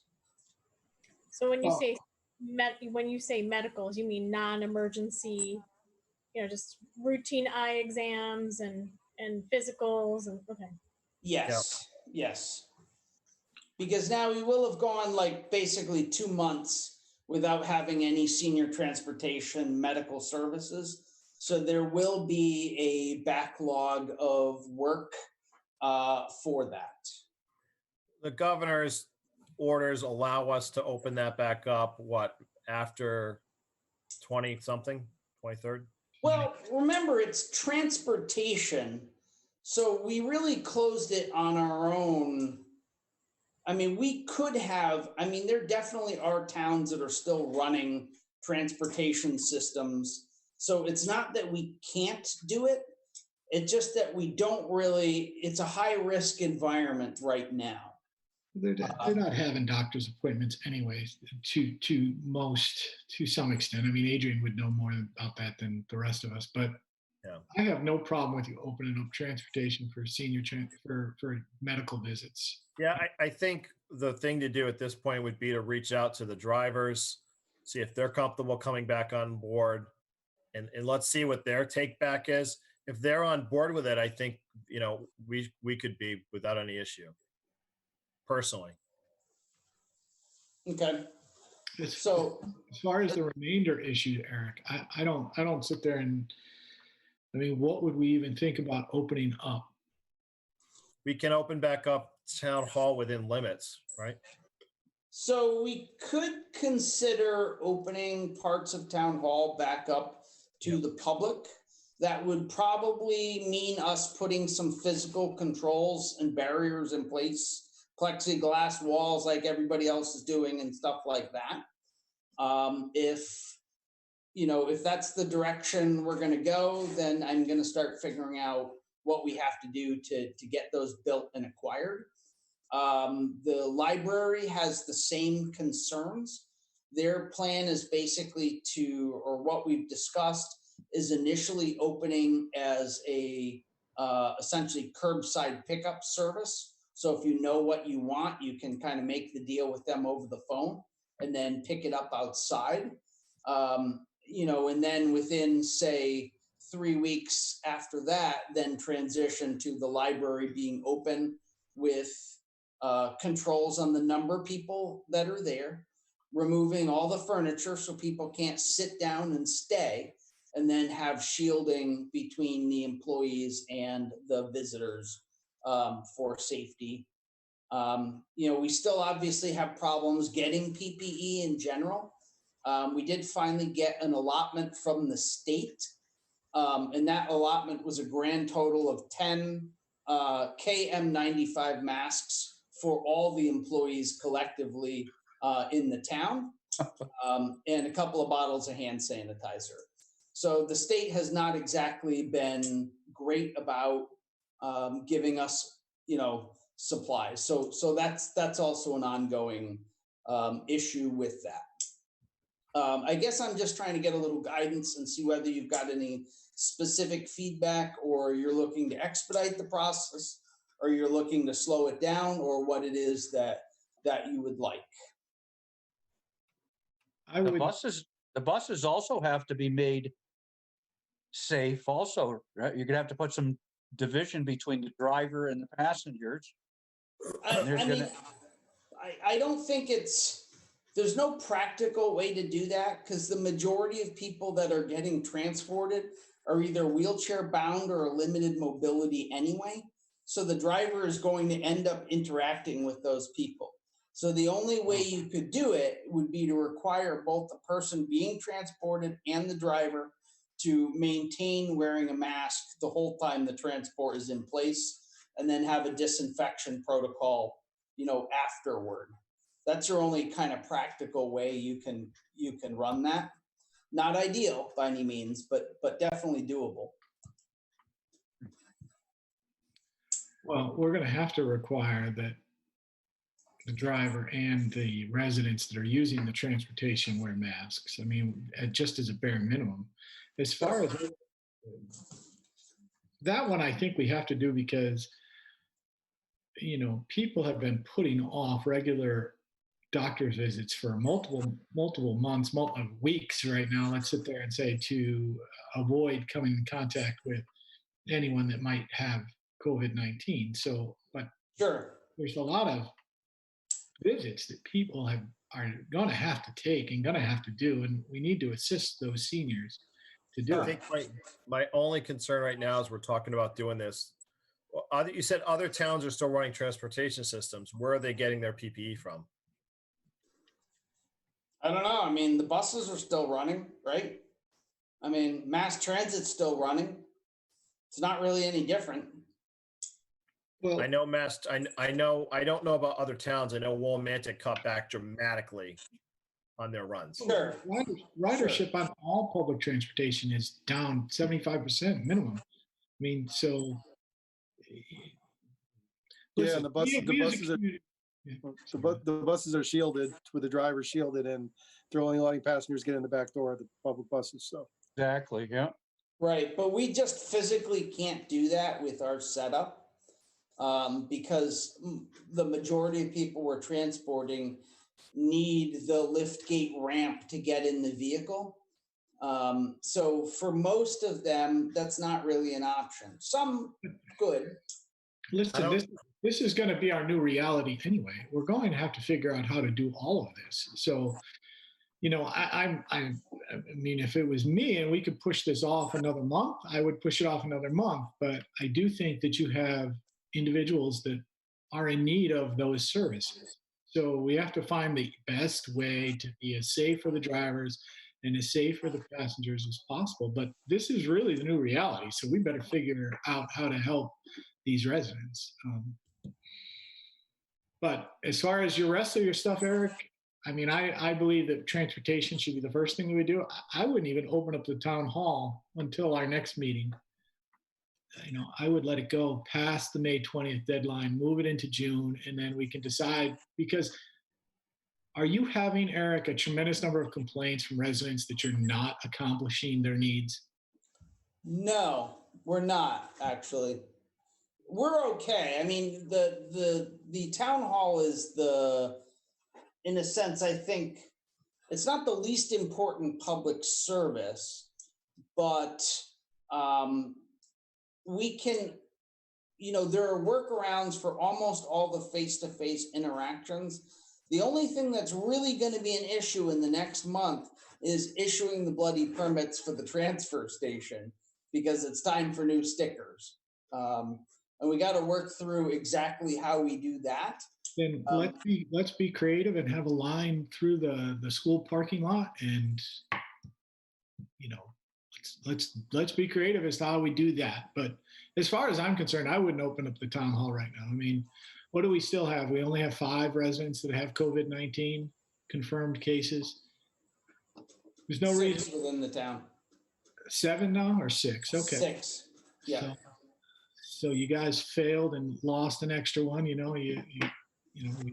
We're not. I mean, as far as like the stickers, we can make a decision to extend the stickers for another month till we get to the end of July. Something as simple as that, when more PPE is available and, whatever. Yeah. I would be more in favor of that, right? I would even make a motion right now to cover that, so you don't have to address it any further. I'd make a motion that we extend the transfer station stickers for an extra, 30 days or 60 days, whatever people feels appropriate. Suggestions? You're making the motion. Oh, I'm going to say 30 days, but Jeff's already voted no twice. I got to get him on board with something, so. So he wants a hat trick, right? If I was Jeff, I'd just vote no just for fun. How about 60 days, Adrian? 90, just like the taxes. We'll do it. All right, I'll go with Scott, 60 days. Well, I'll second that. Okay, 60 days. Discussion on that? You're now bumping into September. Well, it was June 31st. Now it's August 31st. Correct, but if there's a fall rebound, it's going to come in September, right? So maybe we should try to get this done in August. Well, it's going to take 21 days for that to show up, so we're good. Okay. All right. So any further discussion on, what was it, 90 days now? 60. 60 days. Any further discussion? Okay. All those in favor? Aye. All those opposed? Jeff Murray, good job. Patrick Murray. 3. I just don't think 60 days is going to get as much. I think we should do a little longer. Patrick Murray. All right. I think we're going to be revisiting this, but it's your choice. Well, like Jeff McGuire said, at some point we have to just accept that we got to move on with some stuff and deal with it, right? So You can't change your vote, I'm Paul. surprised Mr. Murray didn't vote just to open everything right up right now. Come on. All right, so let's move on to our next thing. We have 7E. It's the Andover Youth Summer Camp. Who wants to sit there and go with this one? I'll take this one, I guess. I don't know if anybody's aware, but Amy Knox is trying to get the summer camp up and running in Andover in compliance with the governor's recommendation of June 29th. Her plan is to run it for 2 months. And she has some issues trying to get PPE.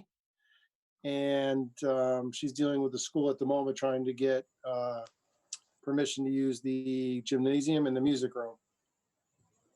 What I'd like to ask the Board of Selectmen is, would we be willing to help support that program using rec money, and not using town funds, but using Recreation Commission money, and empowering, if needed, to try to locate PPE for us if it is needed for the camp? Well, just a question. Why would we need rec commission money for the summer youth program? Just in case we need to get, for games, toys, things like that to use outside that they used in the past, used last year. Yeah, Rec Commission last year bought pools and stuff, I think, for them, right? Is that right, Jeff? Yes. So. I personally believe we need to support that program. Personally, I believe that program needs to be a total town program down the road. But for this year, it absolutely needs to be supported. I think it's a benefit for all of the parents with younger children to allow them for a place to go. And we absolutely need to make sure that they have access to the gymnasium for the summer, for the period that they're running this program for. I'm not sure that it would probably be more like 6 weeks on the gymnasium, but I do believe they did finish all of the work that they were going to do at the school already for the summer. So yeah, I think the response that Amy got, she CC'd us, the response that she got from the school at this point is they're waiting for the guidelines from the governor that come out on Friday. That's fine. They're going to think of. I have no problem supporting a motion to allow the summer camp program to move forward and to have access to the gymnasium. Sponsored by the Rec Commission. Sponsored by the Rec Commission. The Rec Commission. And I just had another request is if needed to use our town attorney, because if she needs to draw up any kind of documents or anything to review prior to the camp. Right, a waiver or something. A waiver for COVID. I don't know what recommendations we're going to get from the governor. So I just want to make sure that we have those tools in place and we're ready to go and hit the ground running once those regulations come out.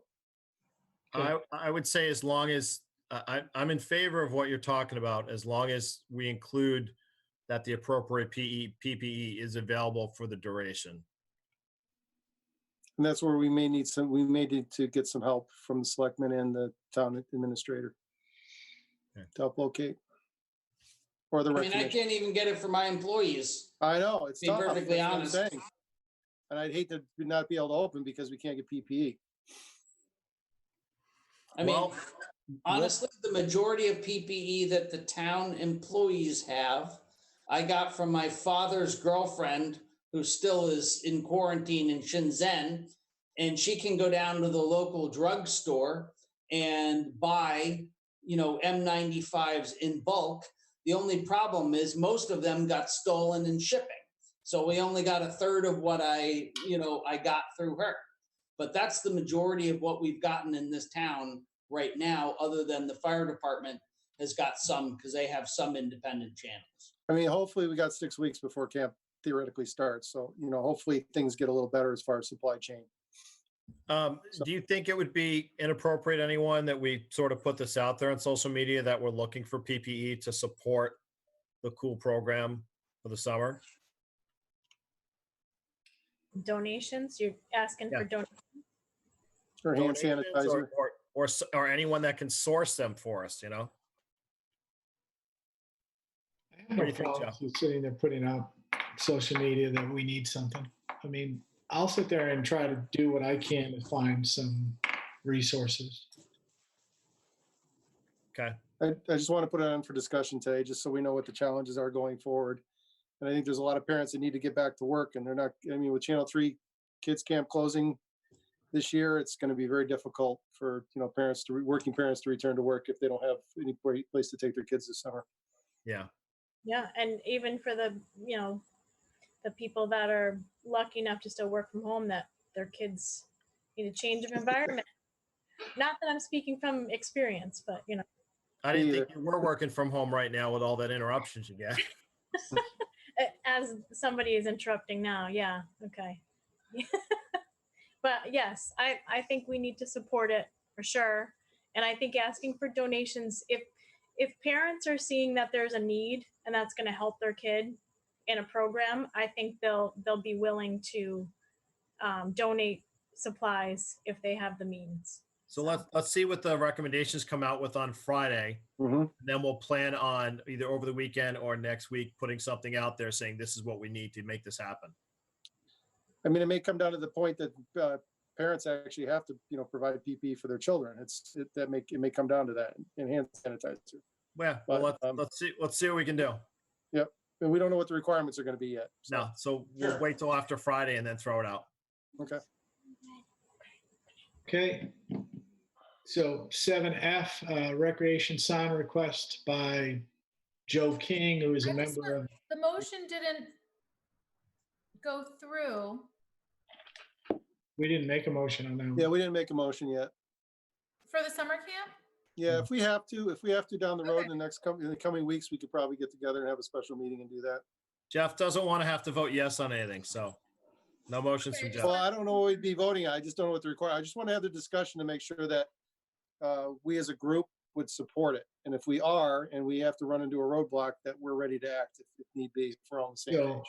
Amanda, Jeff is actually in favor of this, and he wanted to see if the rest of us would come around and support him in this issue, which it appears that the rest of us have graciously sat there and said we would support this. So it would be a unanimous vote on this one. But we're not going to take that because Jeff doesn't want to have to vote yes after he just voted no 3 times. We'll have to push it off to the next meeting. All right, so 7F, recreation sign request by Joe King, who's a member of the Recreation Commission. Before Joe gets, we let Joe speak. This sign has been out there for 2 years. It needs to go somewhere. Listen, I don't even think we should be talking about this. Let's just let the rec commission decide where they want to put it. No. We have to. And it would go to Eric. Eric, where do you want that sign? Before No. Jeff keeps This is talking. the rec commission sign. It's the rec commission sign, but it's our land. Where do you want it? It's where does it- Town's land. I understand that. They authorized the rec commission to buy the sign. Why wouldn't they decide where to put it? Eric is not going to agree for them to put it anywhere they want. Honestly, if it were me, I'd leave it stuffed in the back of Public Works and I'd never put it up because I don't really see the utility of that particular sign. Because there's not any one spot where we can put it up where we're going to get the majority of town residents to really see it. And then if you think about good locations, one, you could put it outside the community room as a notice board, public notice board. That's reasonable if you chose to do that. You could put it at the exit of the transfer station. Other than we would have to buy bigger letters and you're really only going to get a couple sentences or two, but that's okay. That might be a valid spot for it. Or you could put it out front of the town hall somewhere where people could walk up and read it if you chose to do that. So you're saying it's not big enough to be a drive-by sign? Well, I mean, it's 4 foot by 4 foot. So, I mean, I was looking at the other drive-by signs and you could get a long sentence, one long sentence. So you could, if you wanted to do, for instance, Board of Selectmen meeting Wednesday night, you could do something like that. But you're not giving detailed information, certainly, with it. I thought, and I may be misconstrued on this, is Joe King on? Is he on tonight?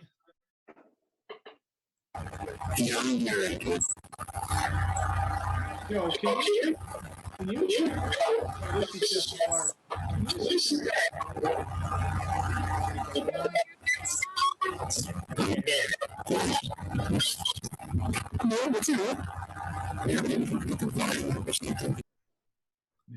okay.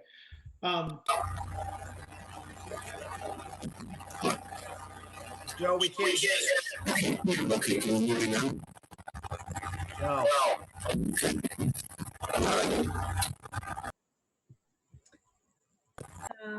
Maybe he can jump off and try and jump back on. I don't know if he's on a computer or a cell phone, but Joe, maybe try that.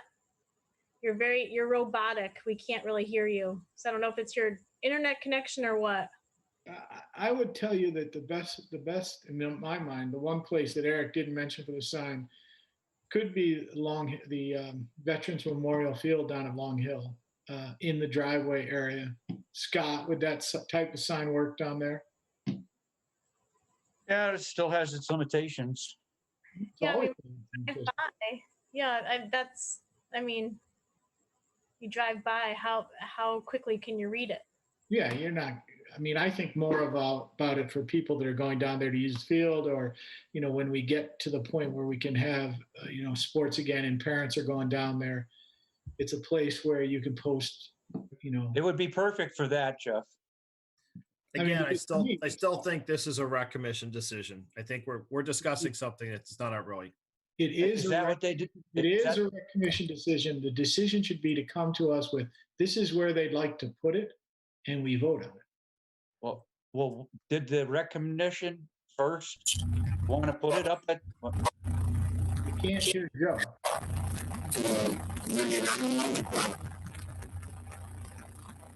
Still can't hear him. Can you maybe type that? Can you hear now? This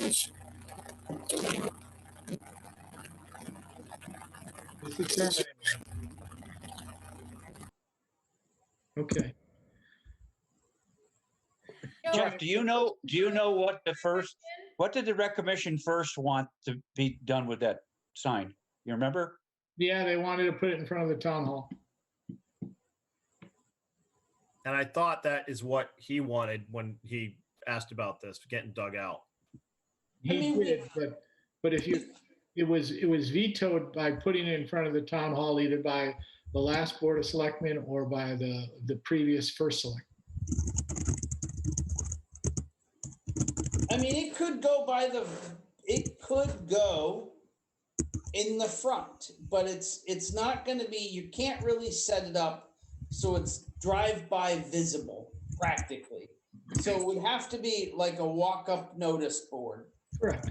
That's why I was saying the parking lot at the field would be a reasonable place for it. Because even at the town hall, the only place you can put it at the town hall, where do you walk up when you're entering the town hall? It'd have to be over near the community center. And I don't think it would have to be in the flower bed. That's the Yeah, only- Joan would beat you up. I know Joan, and she would have every right. But that's the only place at the town hall that's like a walk-up area where people could see it as they're walking in the building. So I have a question for Eric. Eric, I know what the inside look, but does it have like provisions to put up like pieces of paper, like 8.5 by 11 sheets of paper, like post notices and things like that inside? Not really. It's that kind where you put the individual letters and you stick them into the black backboard that's got like little slots for letters. Okay. Because the only other possible place I would consider that would be a good spot for that would be the pond at the bottom of School Road for the trails. Well, how about we sit there? How about we do this? How about we put this off till our next meeting? We ask the rec commission, like Adrian wants, to come back and say exactly where they want it, and we go forward. Done. Thank you. All right, let's move on. 7G, the discussion of the senior transportation vehicles. Okay, so you should have all had some information that I sent around to you.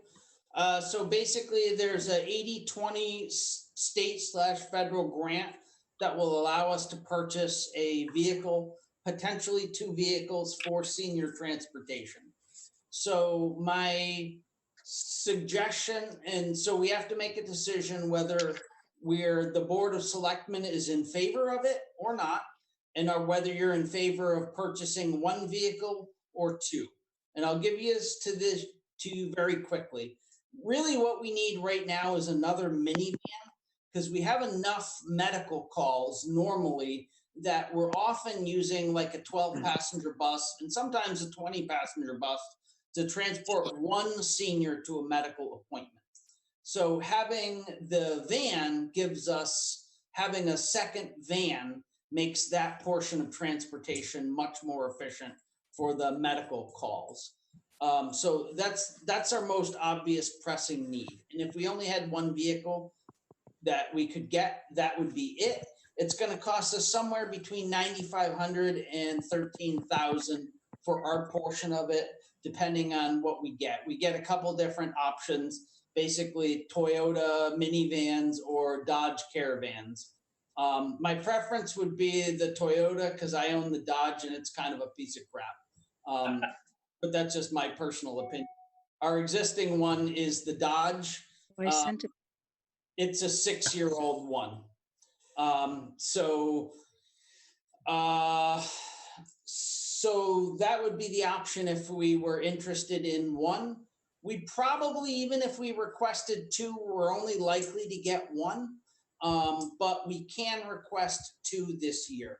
If we were going to request 2, we would replace our 20-passenger one with basically a 15-passenger unit to get us under the threshold where we absolutely had to have a CDL driver, which the 20-passenger vehicle requires. We could just use an F endorsement on your license, which is the same thing that like taxi cab drivers use for the 12-passenger one. So that's really my question.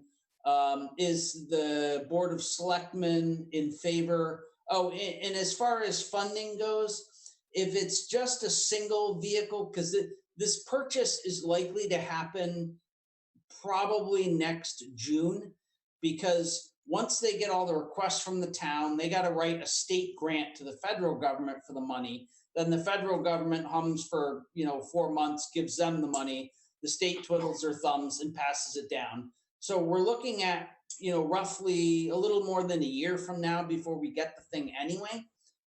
If we get a single vehicle, it could be done if there's excess money in next year's budget. It could be done by a transfer, or the Board of Finance, it's a small enough amount, could approve taking it from unencumbered fund balance. If we go for 2, that's probably over the threshold, and that would take a public meeting to actually get the funding. Well, couldn't you do them individually though? They're different vehicles. You're buying 2 separate pieces of capital. So technically it would be 2 meetings or two requests. So you would, I don't think you'd hit the threshold. I would have to have our town's attorney weigh in on that one before I said yes. Our town attorney is going to sit there and say they're 2 separate requests. No, well, he's right there. Let him answer, Dennis. Oh, I didn't see him. Sorry. Oh, I was sleeping. What is the question? Can we make 2 separate requests? So exciting. I it was hard for me to resist doing something else, but we're looking at, lost me after the recreation department signed. We're looking at the possibility of purchasing 2 vehicles through the state grant program. I got that part of it. Yeah. 1 or 2. Yeah. But my suggestion is that they are 2 separate vehicles, therefore 2 separate appropriations, so they wouldn't hit the threshold. It all depends on what the grant conditions are. I'd have to look at the whatever the state put out. In terms of the details. Well, we're having to do 2 separate applications, if I understood the paperwork correct. Is that right? No, it's only a single application. We can apply for 1 vehicle, or we can say, this is the one we really want, but if you give us enough money for 2, this is the second one we want. So those are basically our 2 options. Listen, I would say very pointedly, we've, as a board, have, felt that we have not been able to spend money on the seniors at all. I think we know we need 2 vehicles at any rate. We got to get rid of the 20-passenger bus. So let's just put in for 2 and call it a day. Yeah, and the 20-passenger bus, by the time this passes, will be 20 years old. Yeah. I would just make a motion that we put in for the 2. What agency of the state is putting out this? Transportation. It's Department of Transportation, Section 5310 grant. I can send you the particulars, Dennis. If you we want. can work out the particulars, but you can probably apply for, 2 vehicles. I mean, unless it's specifies 1. I mean, I don't. Look, let's just get the motion through. We'll figure out the details later. I can't help you much unless I can see the. Listen, this is going to change too. The whole, we need to apply now and hope we get both of them, because in another year that it might not be there. Program cannot be there, and then we're stuck. So I agree with Adrian that we should apply for both of them, and we should sit there and. So, Adrian, you making the motion? I'll make the motion. So that would be motion 7G, option 2. If you. I'll make the motion.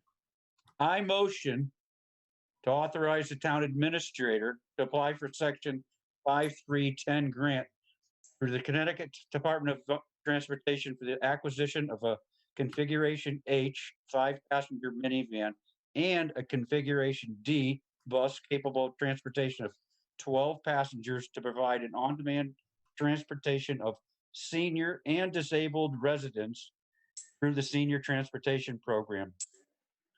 The second vehicle will replace a 2002 20-passenger bus that will be retired.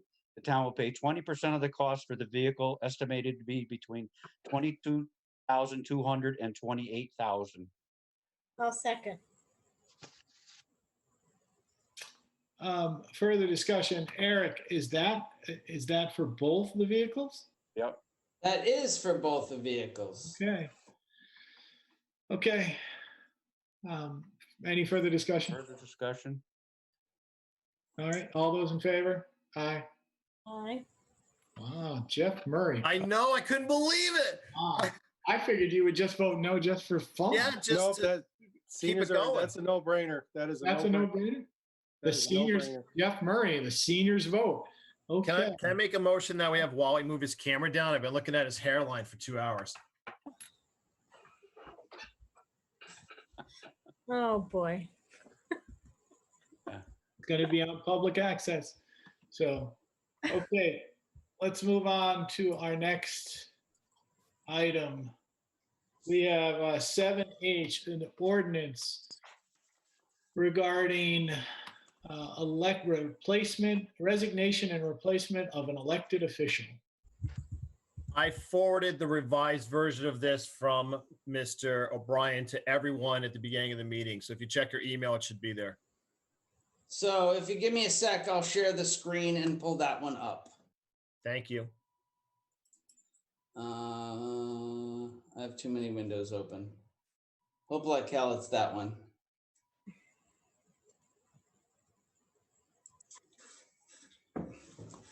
Okay, so that should be the revision. Look, scroll down.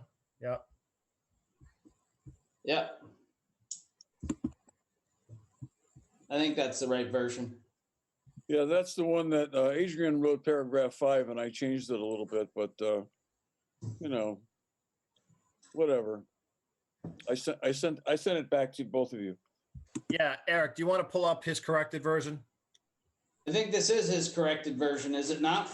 No, don't think so. No, it's not. It's not much different, but Okay, number 5 is any applicant to fill an interim vacancy on an elected town board or commission must submit in writing or by electronic means to the town clerk a letter of interest, and such application shall be made available for public inspection before any meeting to consider filling the vacancy is noticed and held by any such board or commission. Yeah, so that's not the correct one, Eric. Okay. That's the right one that you just read, Jeff. Yes. Okay. So this is related to filling of some vacancies that may have been done in accordance with the rules, but may not be as transparent as we as the Board of Selectmen would like to see in the future. So basically what we're looking for is a paper trail. When someone applies to a board, it's collected by, when someone resigns, that the town clerk is notified correctly, and it's a public notification and a timely notification. And when someone applies, that it's both timely, it's recorded, and most importantly, that the town is made aware of anyone applying to any board, so that, if, Paula applies to a board and I want to go in and say, hey, Paula's a great person, I'd really like to see her on that school board, or I'd like to see her on that inland wetlands board, I can do that. Or I can say, hey, Paula doesn't know anything about wetlands. She lives in the high ground. It's dry up there. I don't want her on that board. I can do that as well. So this is really just about transparency and giving the public a chance to have a say, just like they would if someone was in an election or what have you. So we have some guidelines in the town charter. It's just not clear enough. And that's why I was looking to do something with this. Well, if I may, the town charter makes it, sort of clear that when somebody applies for, or when somebody resigns, that they have to submit something to the town clerk. Doesn't say that, it kind of implies it. Yes. But that's, that's the problem. I'm a former town chair. I was town chair in Wyndham for many, many years, and there's all kinds of things that go on, and there's a loophole here. Somebody could find out that a lot of times when people resign, they send the resignation to the town chair or to the chair of the board or commission, and not to the town clerk. And it's possible if I'm a town chair and I want to get somebody on there that I really want to get on, I could sit on it and then and recruit somebody. And the other thing that comes into play is you have a rule in your charter that says that if the board or commission where the vacancy exists does not fill the vacancy within 60 days of the resignation, then the authority to fill the vacancy goes to the Board of Selectmen.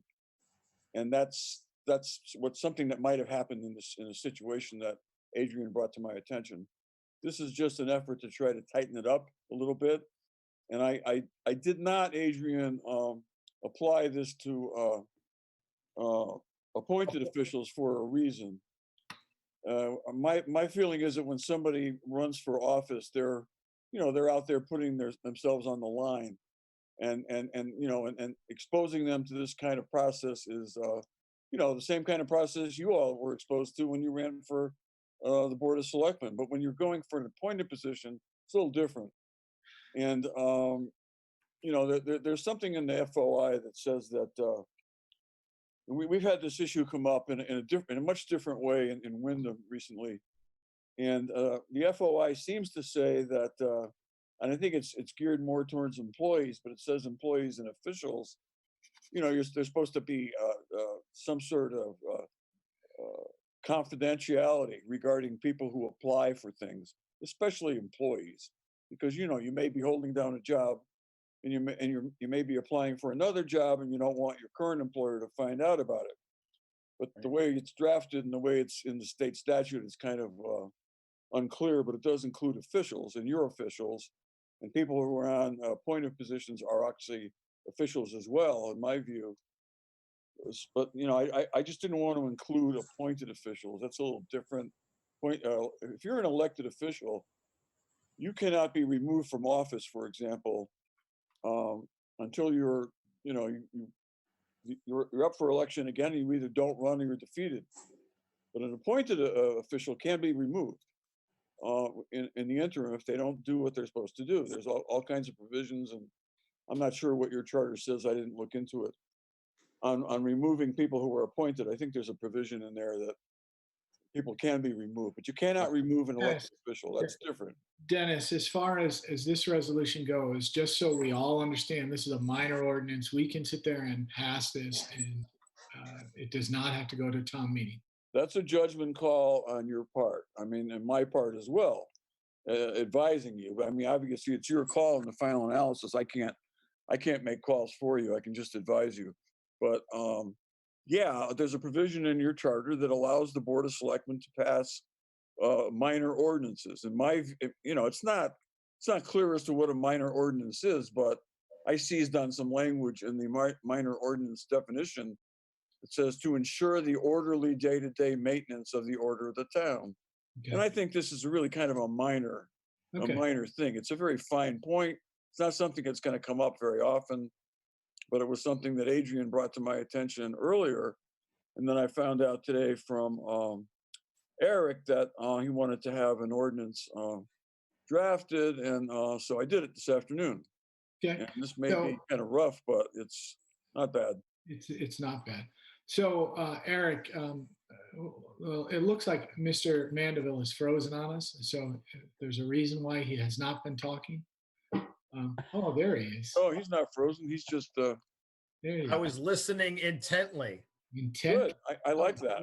That was unbelievable. After being here for 2 hours, I kind of wanted to say something. So even if I'm wrong. So listen, as far as I'm concerned, this does need to get passed. But Adrian, do you have a problem with Eric posting this on the website and getting any public input before our next meeting? No, I think it would be appropriate for the public to weigh in if they have any concerns or language issues. But do any of the other members of the Board of Selectmen have any changes that they see or feel need to be made to that draft? Scott? Looks good. All right. I have a couple of changes myself that I see in the paragraph that I edited. Okay. Paragraph 5. That is, yes, it's up on the screen now. Yeah. It says commissions. There should not be an S on commissions. These are fine points, but I consider myself a wordsmith, and it's very important. So we'll let you worry about the editing, and we'll get that done. And once you edit it, okay. Version to Eric. Eric, you can post that up on the website so the community can like weigh in on it, and then next month we can sit there and vote on this. Hopefully Jeff Murray will vote with us on this one. Oh, come on. You guys are killing me here. I am going to try very hard to get his approval. Can you email it to Jeff first so that he can okay it before it goes up? Well, like I said, I just wrote this up this afternoon very quickly. All right. Well, if you need to make some changes, make the changes, Eric, and we can all see them before they go up the website. But so I have carte blanche, at least for a while. Okay. Great. Thanks. So 7I is the safety committee. So we had previously, one of the new residents, Joe, I forgot his last name because I can't see him up on the screen. He has brought some issues related to Lake Road, and just as we all know that Eric, can you get rid of the sharing screen, please? Yep. the Thank state trooper has, well, up until the COVID-19 issue, had been doing a significant number of patrols, specifically around the lake, as far as I'm concerned, since I live on the lake. So I had seen him out. I have no problem trying to put a safety committee together to sit there and see what other items we could do to sit there and improve safety around the lake or in any other area of town. But You always turn Lake Road back into gravel. That usually slows traffic down. yeah, I'll make it a one-way. I would sit there and tell you that Lake Road has had more pedestrian access in the last 2 months, or pedestrian usage in the last 2 months than it's seen in the last 15 years.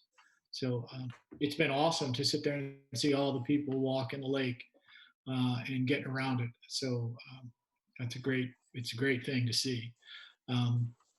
But can we make it safer? Yeah, but. I think if the Board of Selectmen wants to appoint a safety committee to try to sit there and look at options as to how to improve safety, I would be in favor of it. Well, let's, Joe, you're still on? Yep. That's correct. I'm still here. Do you have any specific ideas, or are you looking to try to get feedback from a bunch of people to see what they want to do? Like, do you have anything you've thought of or talked to other residents that they brought up?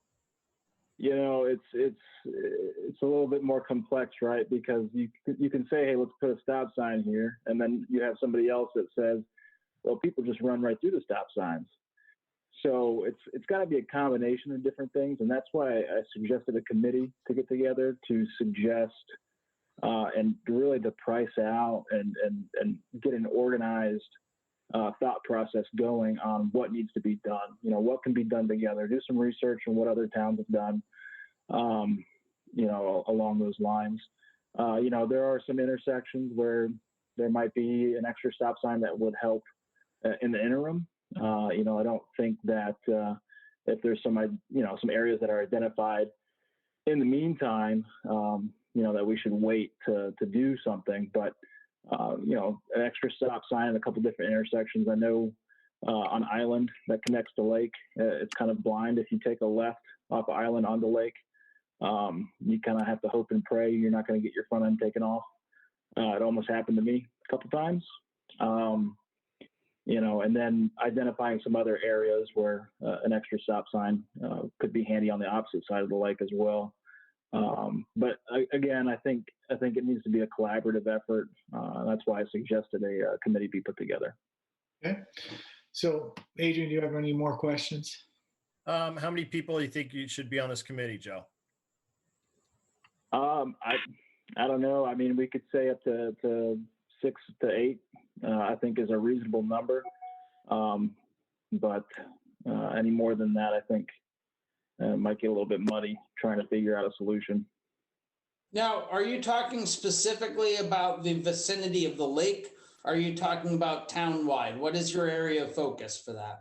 Because there's an existing Alma or Alpoa safety committee. Okay.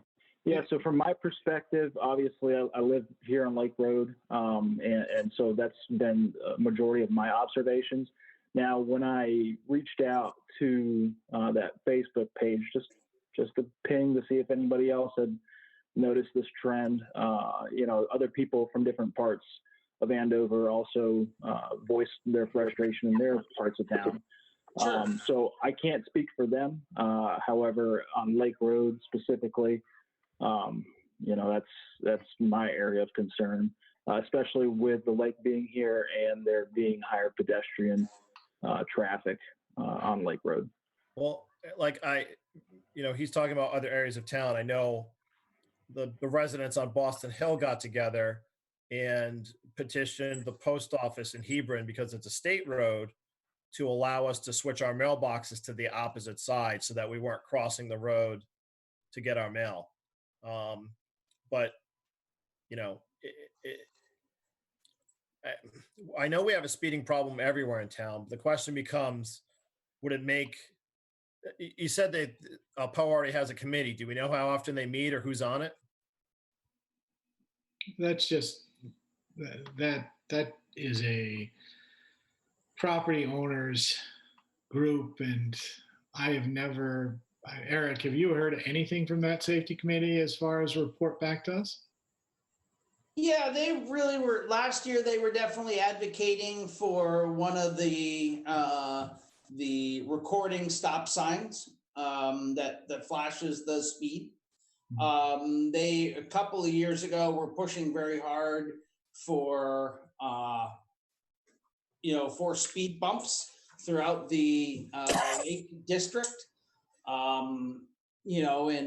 Several of them had conversations with me.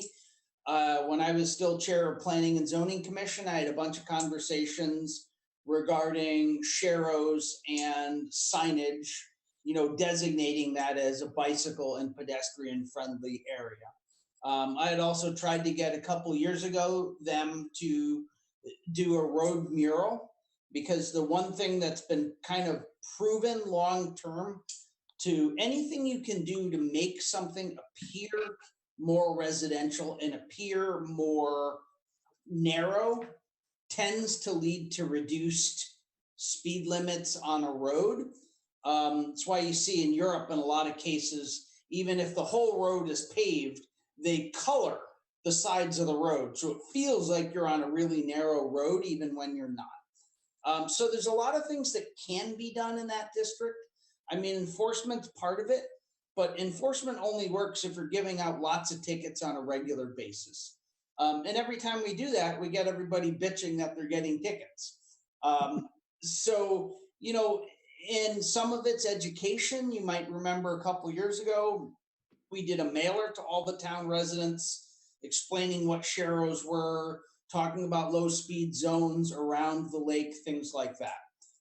But they have fairly limited effect.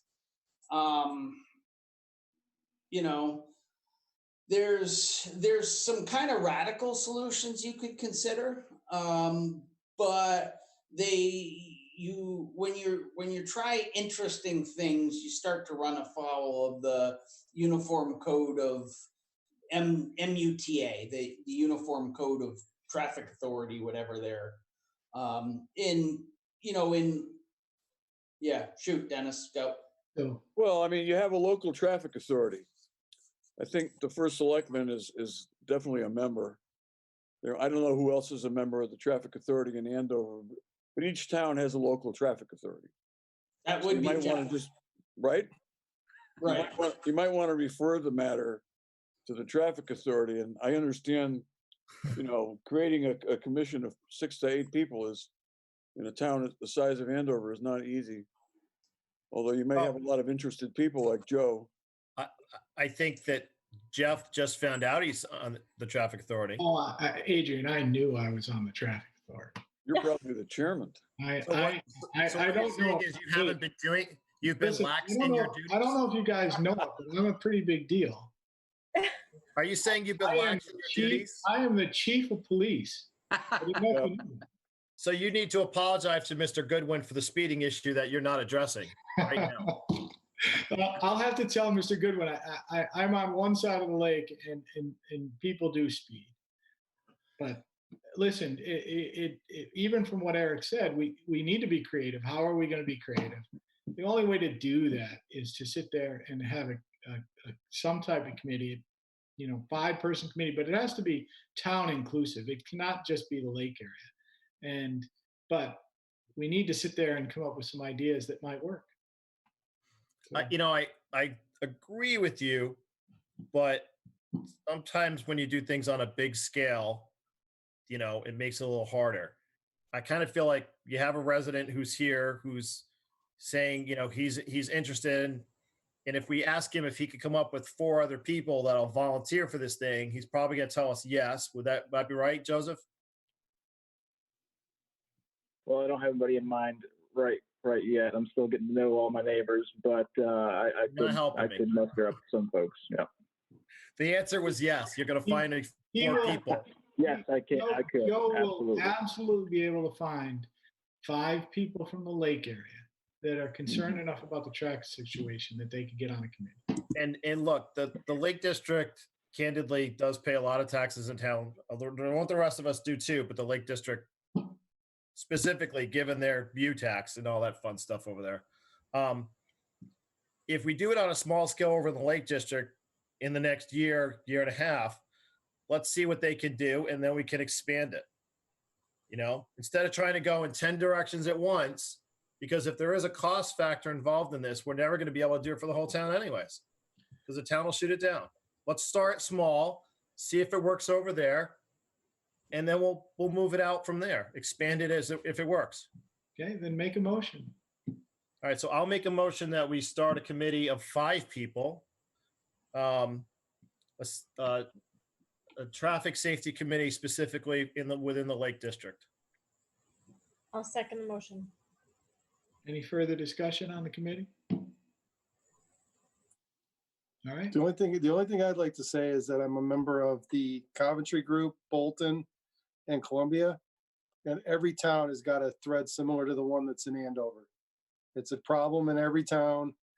I've read up about speed. I know somebody just posted they wanted one way, but if you're on the end of that one way and the fire truck has to get to your house and they have to go all the way around and do that one-way street to get to you, it's going to be an issue. And just a couple other things like speed bumps.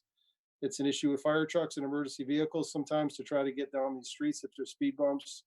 Like that was said earlier, the stop signs hardly anybody stops for. And I researched this quite a bit, after the discussion on Facebook. And the number one thing that actually stopped all this was people put signs in their yard, like the slow down signs. And that actually proved to be the biggest deterrent for speeding of anything that they did. Yeah, so drive like your kids are here kind of thing, right? Yeah, like my children live here, slow down. And you put them up and it becomes like a reminder to people like, okay, this is your lake, slow down type of campaign. And those seem to work the best out of anything, police enforcement, everything. Because most of those solutions are just temporary. But like they said, a lot of the people that are speeding are actually residents down there. So if everybody bands together, yeah, and and it's got to be like a community involvement to say, look, we're gonna police ourselves. There's got to be some pushback on the residents down there to say, hey, look, let's all slow down. Let's just knock it off and slow down. We'll get the signs up, and try to have an active work together as a community to get the speeds down. Like I said, the police and everything's just, it's a temporary measure from everything I've read online. And the signs overwhelmingly work better than anything else. So that's just my 2 cents. Thank you, Jeff. And look, we know we have a speeding problem in town, and just like if you talk to the resident state trooper, he was handing out tickets left and right, and he practically wasn't giving anybody a ticket that wasn't going at least 20 miles an hour over the speed limit. And if you think about that, in the Lake District, that translates to somebody doing 45. And the reason that's important is, there's a very simple relationship between vehicular speed and chances of killing somebody if you hit them. And, if you hit a pedestrian, and you're doing less than 30 miles an hour, your chances of killing them are pretty small. They're down around 10%. And at 45 miles an hour, they're roughly 90%. So you have a huge difference, in impact potential with that difference in speed. That's why, if you go to Europe, you'll find in little boroughs, they drop the speed limit down so low, it seems crazy. Yet you get out on the Autobahn in Germany, and you can drive as fast as your little car will go. But as soon as you get into the village limits, you're throttled right down. And that approach does work, but only if you have community buy-in. And I hate to say it, but we really don't. I got hit right in front of my house 6-7 years ago by somebody doing well over 100 miles an hour that hit me airborne because he went off the hill by my house drunk at 4 o'clock in the afternoon, sideswiped my vehicle, almost ran over my neighbor. You know, and the only reason the cops caught him was he tore his bumper off on my car going by, and his bumper had his license on it. You know, it's a problem. And as a cyclist, it's, you know, it's really a problem because, you know, you're very vulnerable. Same with walking, same with little kids. I've been riding, Eric, to your comments, I've been riding a ton this spring, and it's every town. Every town is, everybody's speeding. I mean, Coventry has, what, half a dozen police officers, and then people are speeding rampantly over there. And Long Hill and Hendy have their problems. I mean, but it's got to be the lake. Number one, you could solve that problem by making a community effort. No, Yeah, number and one. I feel like the Lake District is small enough and the houses are close enough together, and there seems to be a push right now over there for this. Let's see what they can do, and then we'll figure out how to copy that for the rest of the town. You know, that's all. Okay, so we have a motion on the floor to form a 5-member committee for the Lake District meeting. And let's vote on it. All in favor? Aye. Paula, you up? Paula, Paul, you awake? she's frozen too. I'm good. She's doing the Adrian. Wow. Wow. All right. So Paula, did you vote yes? I voted yes. Okay, we missed that. Okay. We thought you were pulling a Jeff. All right. So let's move on to item 8 on the agenda, approval of the minutes from the Monday, April 13th, 2020 regular meeting. Do we have a motion? Yeah, I motion to approve the minutes from Monday, April 13th, 2020, regular Board of Selectmen meeting. Do we have a second? Seconded. All right, further discussion on the minutes? None? All those in favor? Aye. Okay. 9 is the treasurer's report. The treasurer on with us, or is she gone? Okay. Still on. Do you have anything you would like to add, Barbara, to the report? I'm sorry, did you hear me? Yeah, we can hear you. Go ahead. Oh, okay. Just a couple of things on the treasurer's report. The TAR money came in. I don't know if Eric had mentioned that. 2 payments totaling about 187,000. And that'll get posted. It wasn't posted as of last week when the reports went out. And the only other comment to make is about expenditures. And Eric and I are still monitoring budgets. I'm scrutinizing them, watching them, and getting a sense of where the money might be toward the end of the year. I did have a conversation with the registrar this morning, setting aside a little bit for supplies that may still need to be purchased out of this year's budget for the elections in August. Still working up some numbers on what can be turned back, transferred to another account department before the end of the year.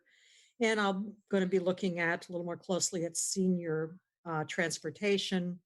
So the discussion this evening was informational, because Eric and I'll kind of regroup and think about what might need to be spent out of that budget still before June 30th, because otherwise that's a budget that will have quite a bit of money left in it. We'll be working up, we did a handful of over expenditures throughout the year, and that system worked very, very well. But now we'll be regrouping on that and doing the actual transfers, looking for money to shore up the accounts that are overspent. That's about it. Otherwise, it's kind of same old, same old. We did get the ECS money for April. Again, we got that right at the end of April. Last day, we'll be posting that. That was $1 million plus, so we're on target to get our state grants. All I can think of, unless there are any questions. Wow.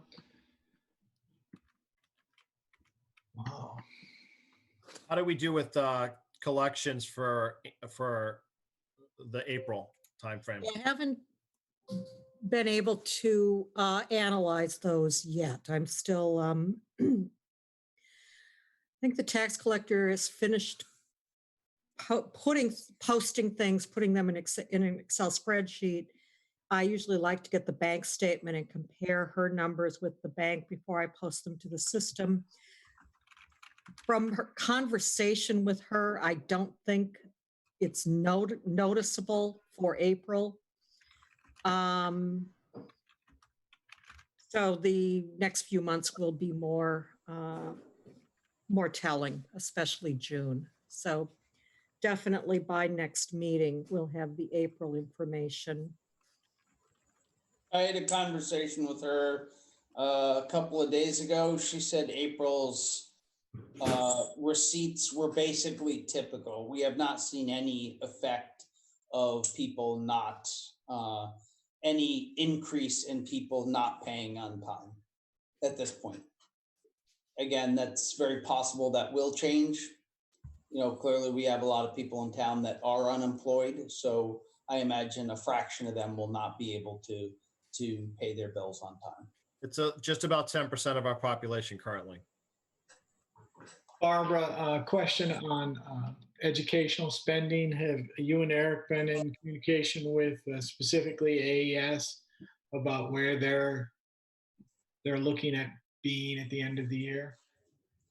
I have not had any information from school. Okay. I mean, because right now you're $1.3 million under expended. I would like to know where that's going to fall out. I'll get more information, Jeff. Thank you. Are there any other specific accounts that we should look at, or you want to point us to? Yeah, is there anything else that's tracking down? No. In terms of income streams or in terms of expenses? Expenses where we may have some extra funds to shift to other things if we need to. Yeah, there's a bunch of places we're going to be able to raid. I mean, the Board of Finance legal budget, we can take pretty much all of that. We will probably be able to take a little bit more out of the assessor's legal budget. We are going to be able to get a lot of money back from the registrar in the elections budget, because we frankly didn't really have any elections. So all of that got postponed. So that's going to be a big chunk. We look like we're going to be under in planning and zoning legal budget. So we'll be able to grab some money from that. So yeah, we got a bunch of pools of money within the town that we're going to be able to reallocate towards priorities. All right. So do you have an ongoing priority list that we can match up to expenditures that we can encumber this year to make sure that doesn't roll back into the general fund? Yes, we've started to put that together. You know, part of it is I'm still trying to figure out that one of the beauties of what I proposed for the Board of Finance, and if that gets approved, is by having permanent funds, at the end of the year, the unused funds can get transferred into the permanent funds, and then it's basically socked away for that purpose. So we have essentially an unlimited sink for excess money. So I would say we're going to try to free up what we can for, get the transfer station project done. We're going to need some of the excess money for that.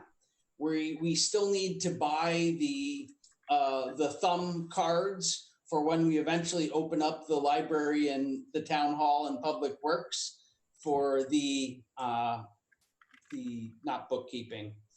Time clock. Payroll. Payroll. Sorry, late at night. So there's a whole series of things I've got money slotted for.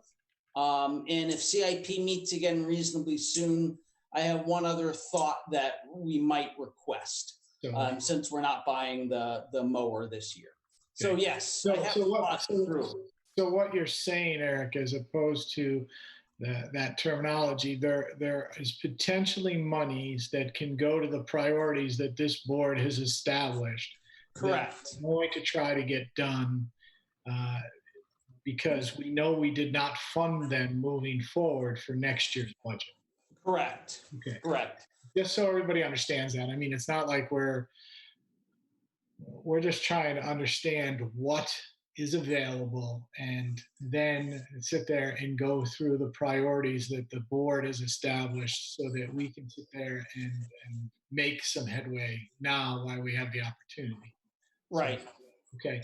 So Barbara, if you can make sure that you get with Eric and give him as much information related to what the line items are that we can look at, that would be great. And to talk about that for one last thing, Eric, in your report, you talked about the priorities you were going to do. One of the reports that you had given us about chip sealing and doing some different programs. I'm assuming that with anything extra that we have, you're going to make that happen toward the end of this fiscal year. Is that accurate?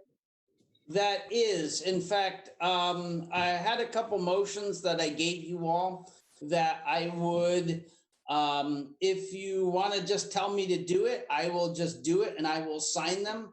But if you want to countersign those motions, that would be fine. And the first would be 1 extra day of crack sealing by Indus in this year's budget. And the second thing would be to authorize the chip sealing program that I sent around to the board. But now I have kind of hard numbers, and we've reduced the total number of streets we're going to chip seal just so we can fit it in to the money available.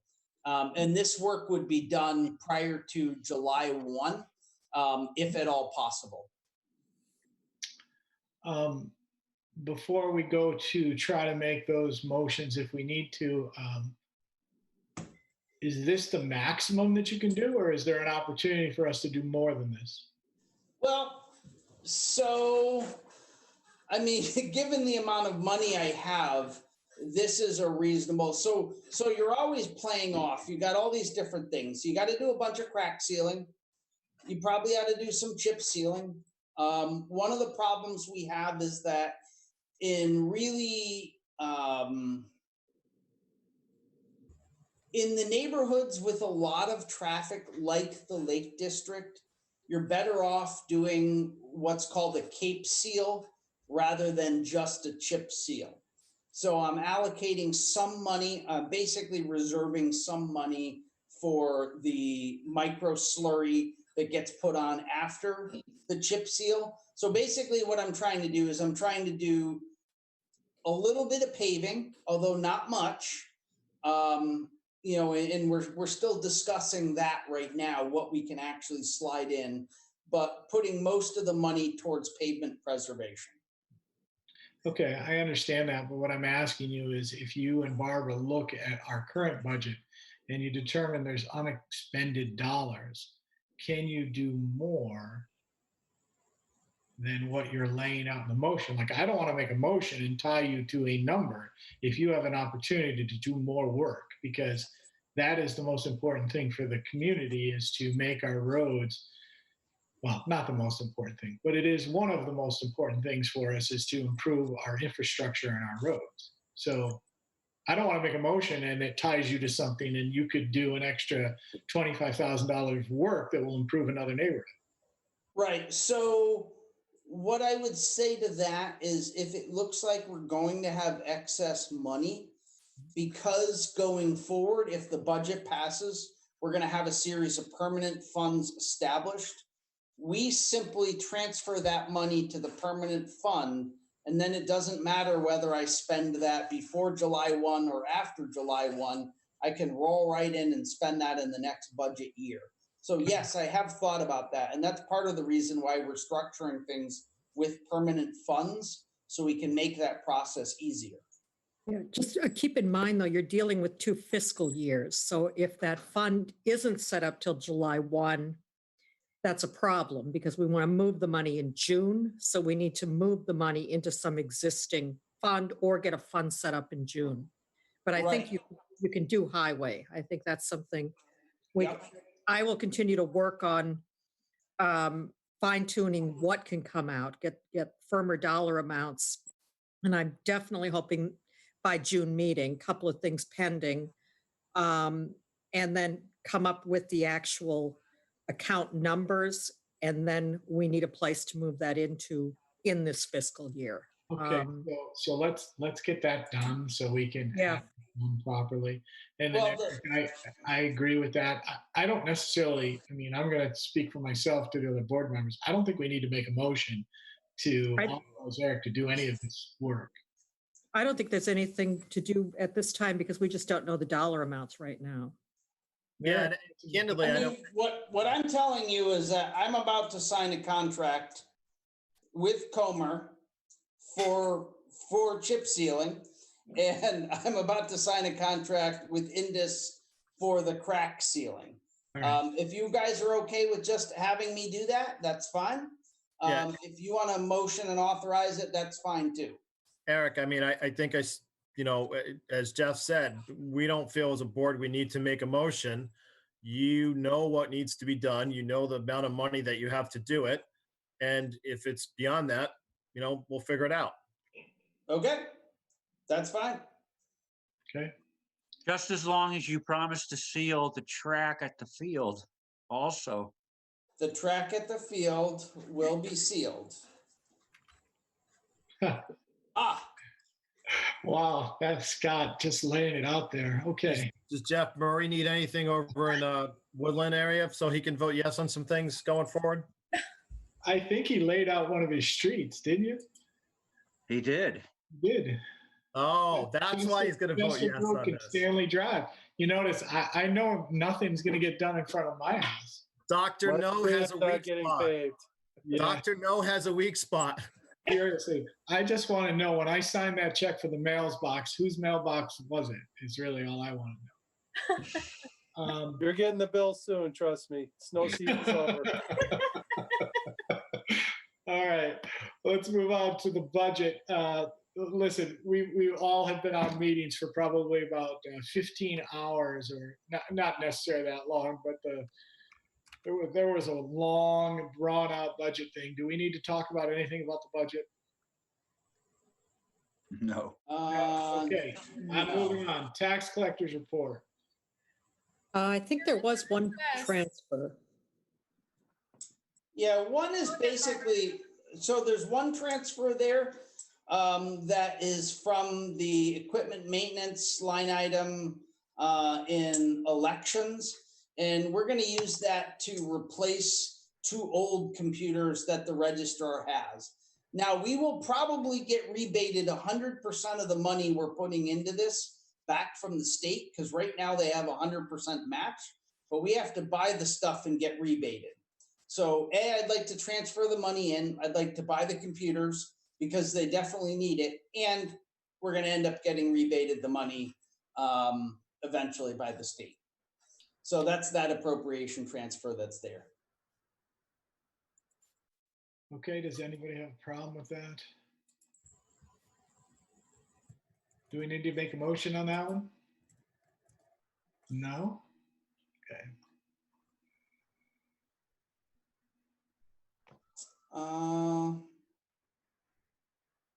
It's right at $2,000.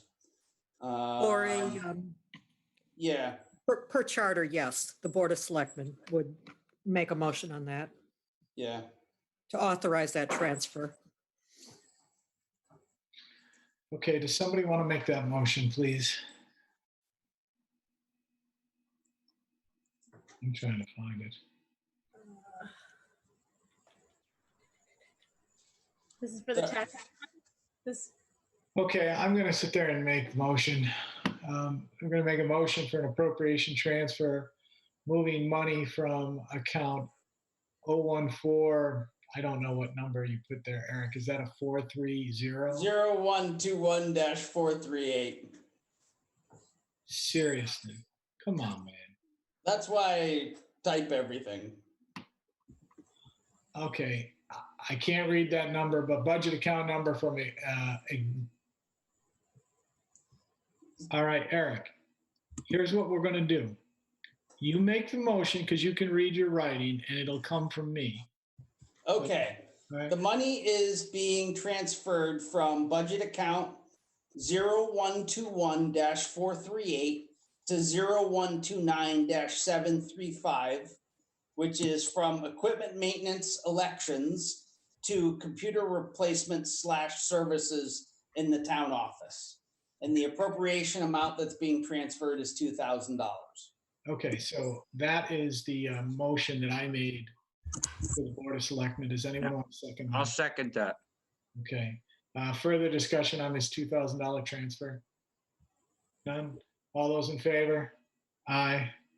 All those opposed? Mr. Murray, we're good. 4-1. Opposed. I just was a late. That was a late.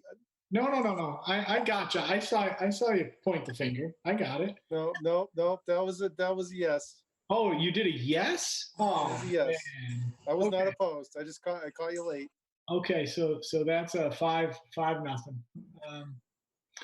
All right, so let's move on.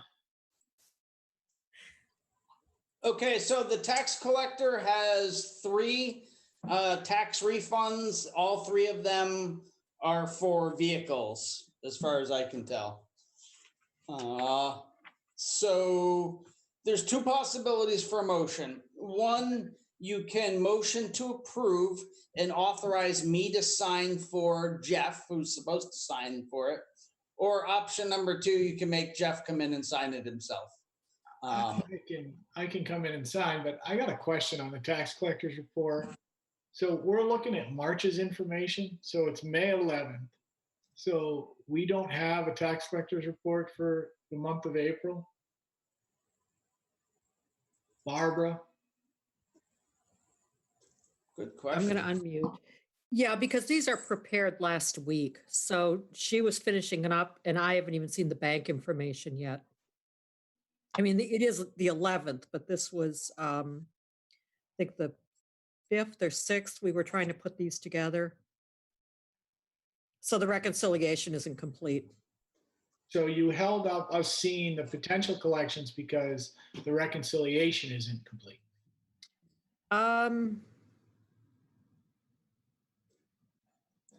That's it, yeah. Okay. In the future, can you sit there and please just provide us what you have so that we can sit there and see what's happening? She can definitely provide it. I just don't have the bank information that early. That's fine. It would be helpful if we could sit there and see it. So, Mr. Mandeville, do you have something to share with the rest of us? No? Okay. We're going to move on to the assessor's report. Eric, do you have something you want to talk to us about? Oh, no, we have to vote on our tax collection, our refunds. Does someone want to make a motion on that one? And I will come in and sign. I don't have a problem. So that's option number 2 for the motion. And Jeff, when you do come in, I've got a couple other things that you really need to sign. So that would be a good idea anyway. I motion to approve the tax refunds for April 2020 outlined in the packet. Second. All right, all those in favor? Aye. Okay, all those opposed? We're good. All right. Department reports. Actually, let's go back to the agenda. The assessor's report. Eric, is there anything that we need to discuss related to the assessor's office? Not really. There's not a whole lot happening at the moment. All right, department reports, fire department, resident state trooper, town clerk, building department, assessor's office, town garage, transfer station, library, senior transportation, registrars. Do we have anything specific to discuss in any of those departments? Nothing that's critical. Okay. One thing that I would sit there and address, Barbara, related to the state trooper, can we try to get the bill from From the state before the end of summer? It would be nice if we could sit there and see that, because we have a huge line item on our budget and we have no expenditures related to it. So if we could try to get that, that would be great. Item 14, resignations. Anything related to resignations, Eric? Not that you don't already have, not for this month, at least that I know of. Any correspondence that we need to talk about? Nope. All right. The only thing I would say is I just want to make a note that the presidential primary has been postponed to August 11th. Okay. All right. Anything else? Any of the other members of the Board of Selectmen before we move to public speak? We good? We good? We good? All right. Let's go to public speak. Okay, you can go through these, Amanda. I don't think it's necessarily for, if you have nothing to speak, just please unmute yourself and let Amanda know. We can move forward. I think Catherine's got her hand raised here.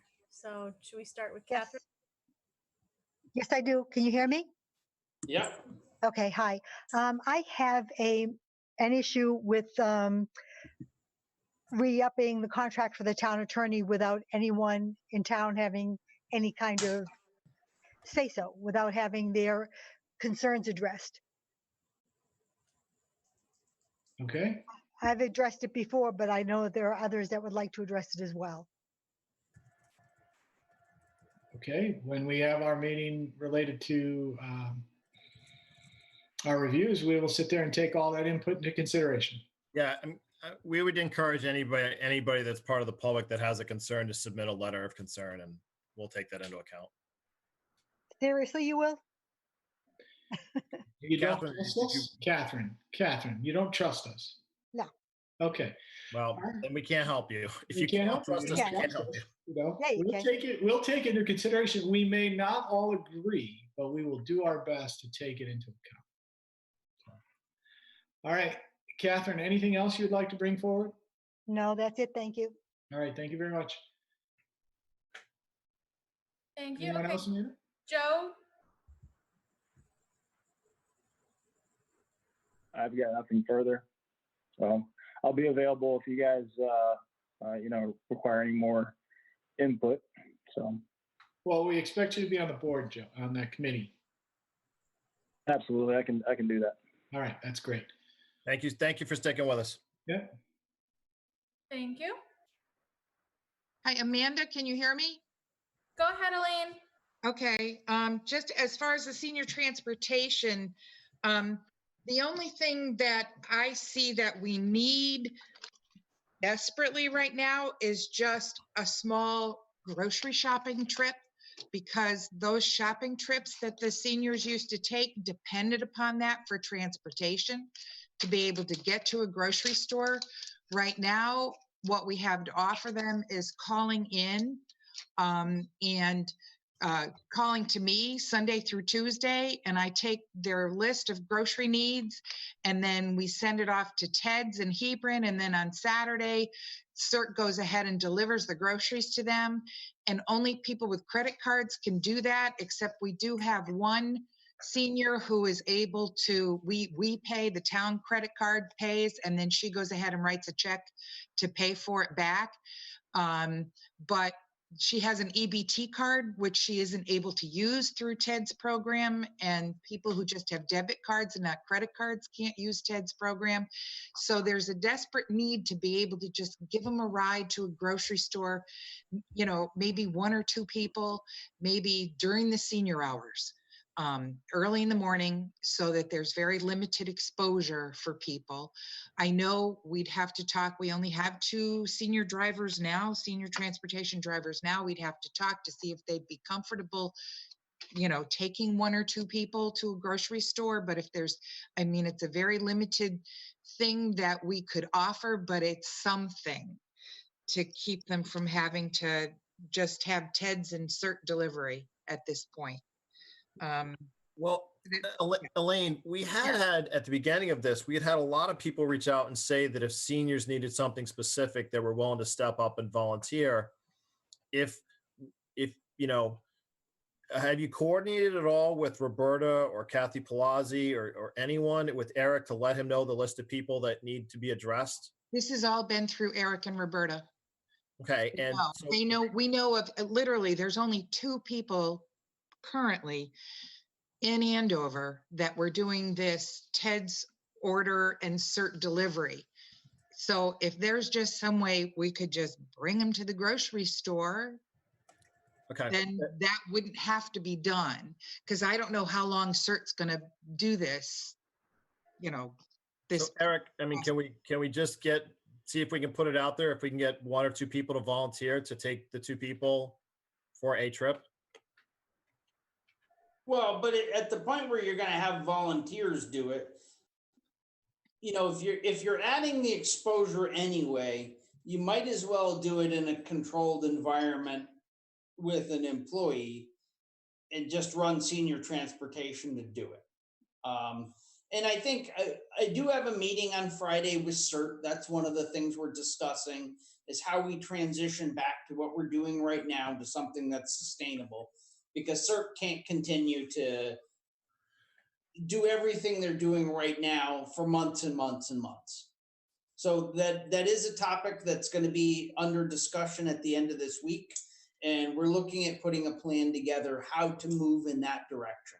And I agree, it's not a ton of people, but there's at least a couple cases where we don't have any real alternative support right now other than CERT, and we need to figure out how to accommodate that. Elaine, just email me or reach out to me and I'll bring the 2 people to the store at this point. I mean, well, that's not the issue. The issue is exactly how Eric just put it. Just looking for an official way to get back to that service.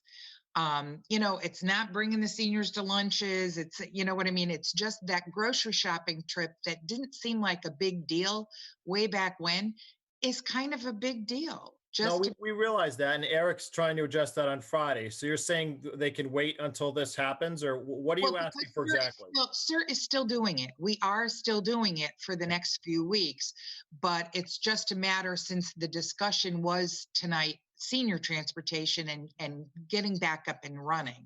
I just wanted to point out that it almost seems like a minor thing, but we should do it kind of as a town officially, instead of just, because volunteers have gone and picked up stuff for these people. Are you part of that meeting on Friday? So Elaine, wait. So Elaine, what you're asking, just so we all understand, is if we're going to restart medical trips, you're asking us to restart a grocery trip. At least arrange some kind of a weekly or every 2-week grocery trip. Sure.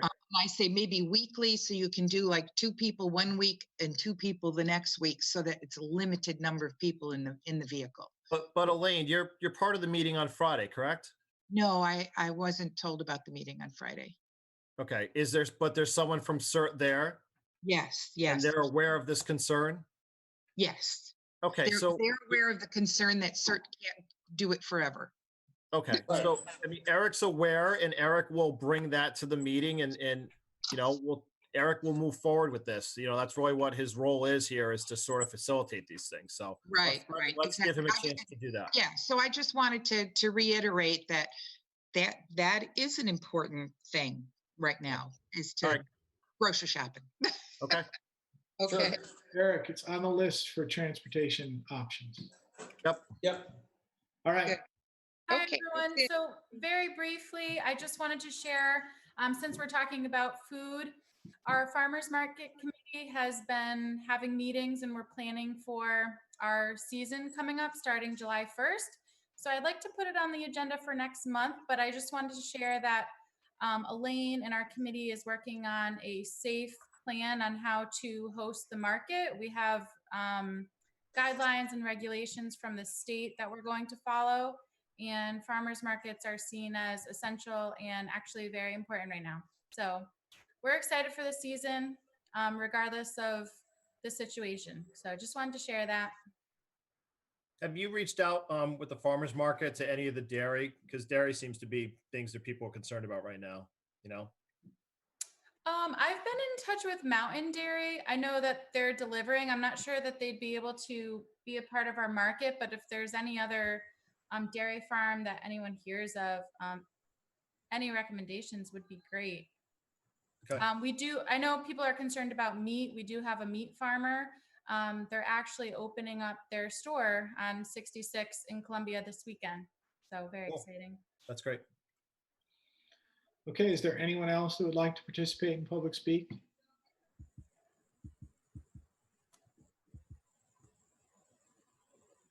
So have you unmuted everybody, Amanda, that they could unmute themselves if they wanted to talk? Yes, anyone can unmute themselves. If you'd like, I can still go through. No, listen, we can hold off on that. If they can unmute themselves and they would like to speak, anyone who would like to participate one at a time, if we see your little mute button go off and you want to talk, we'll call you out. Okay. If it appears that no one else wants to sit there and participate in public speak, I think we're over that part of the agenda. So we are now on to, I believe, the last item, which is adjournment. Is that accurate? Okay. Would someone like to make a motion? I'll make a motion to adjourn the meeting. I will second Paula's motion. All right. Further discussion on that motion? No. All those in favor? Aye.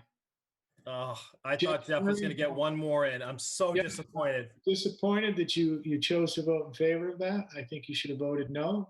But if not, that's great. Everyone be safe. Eric, I will be in to meet with you at some point in time to sign those things. So you let me know what day works for you. Okay, perfect. Whatever works for you. Good meeting, everybody. Thank you. For participating.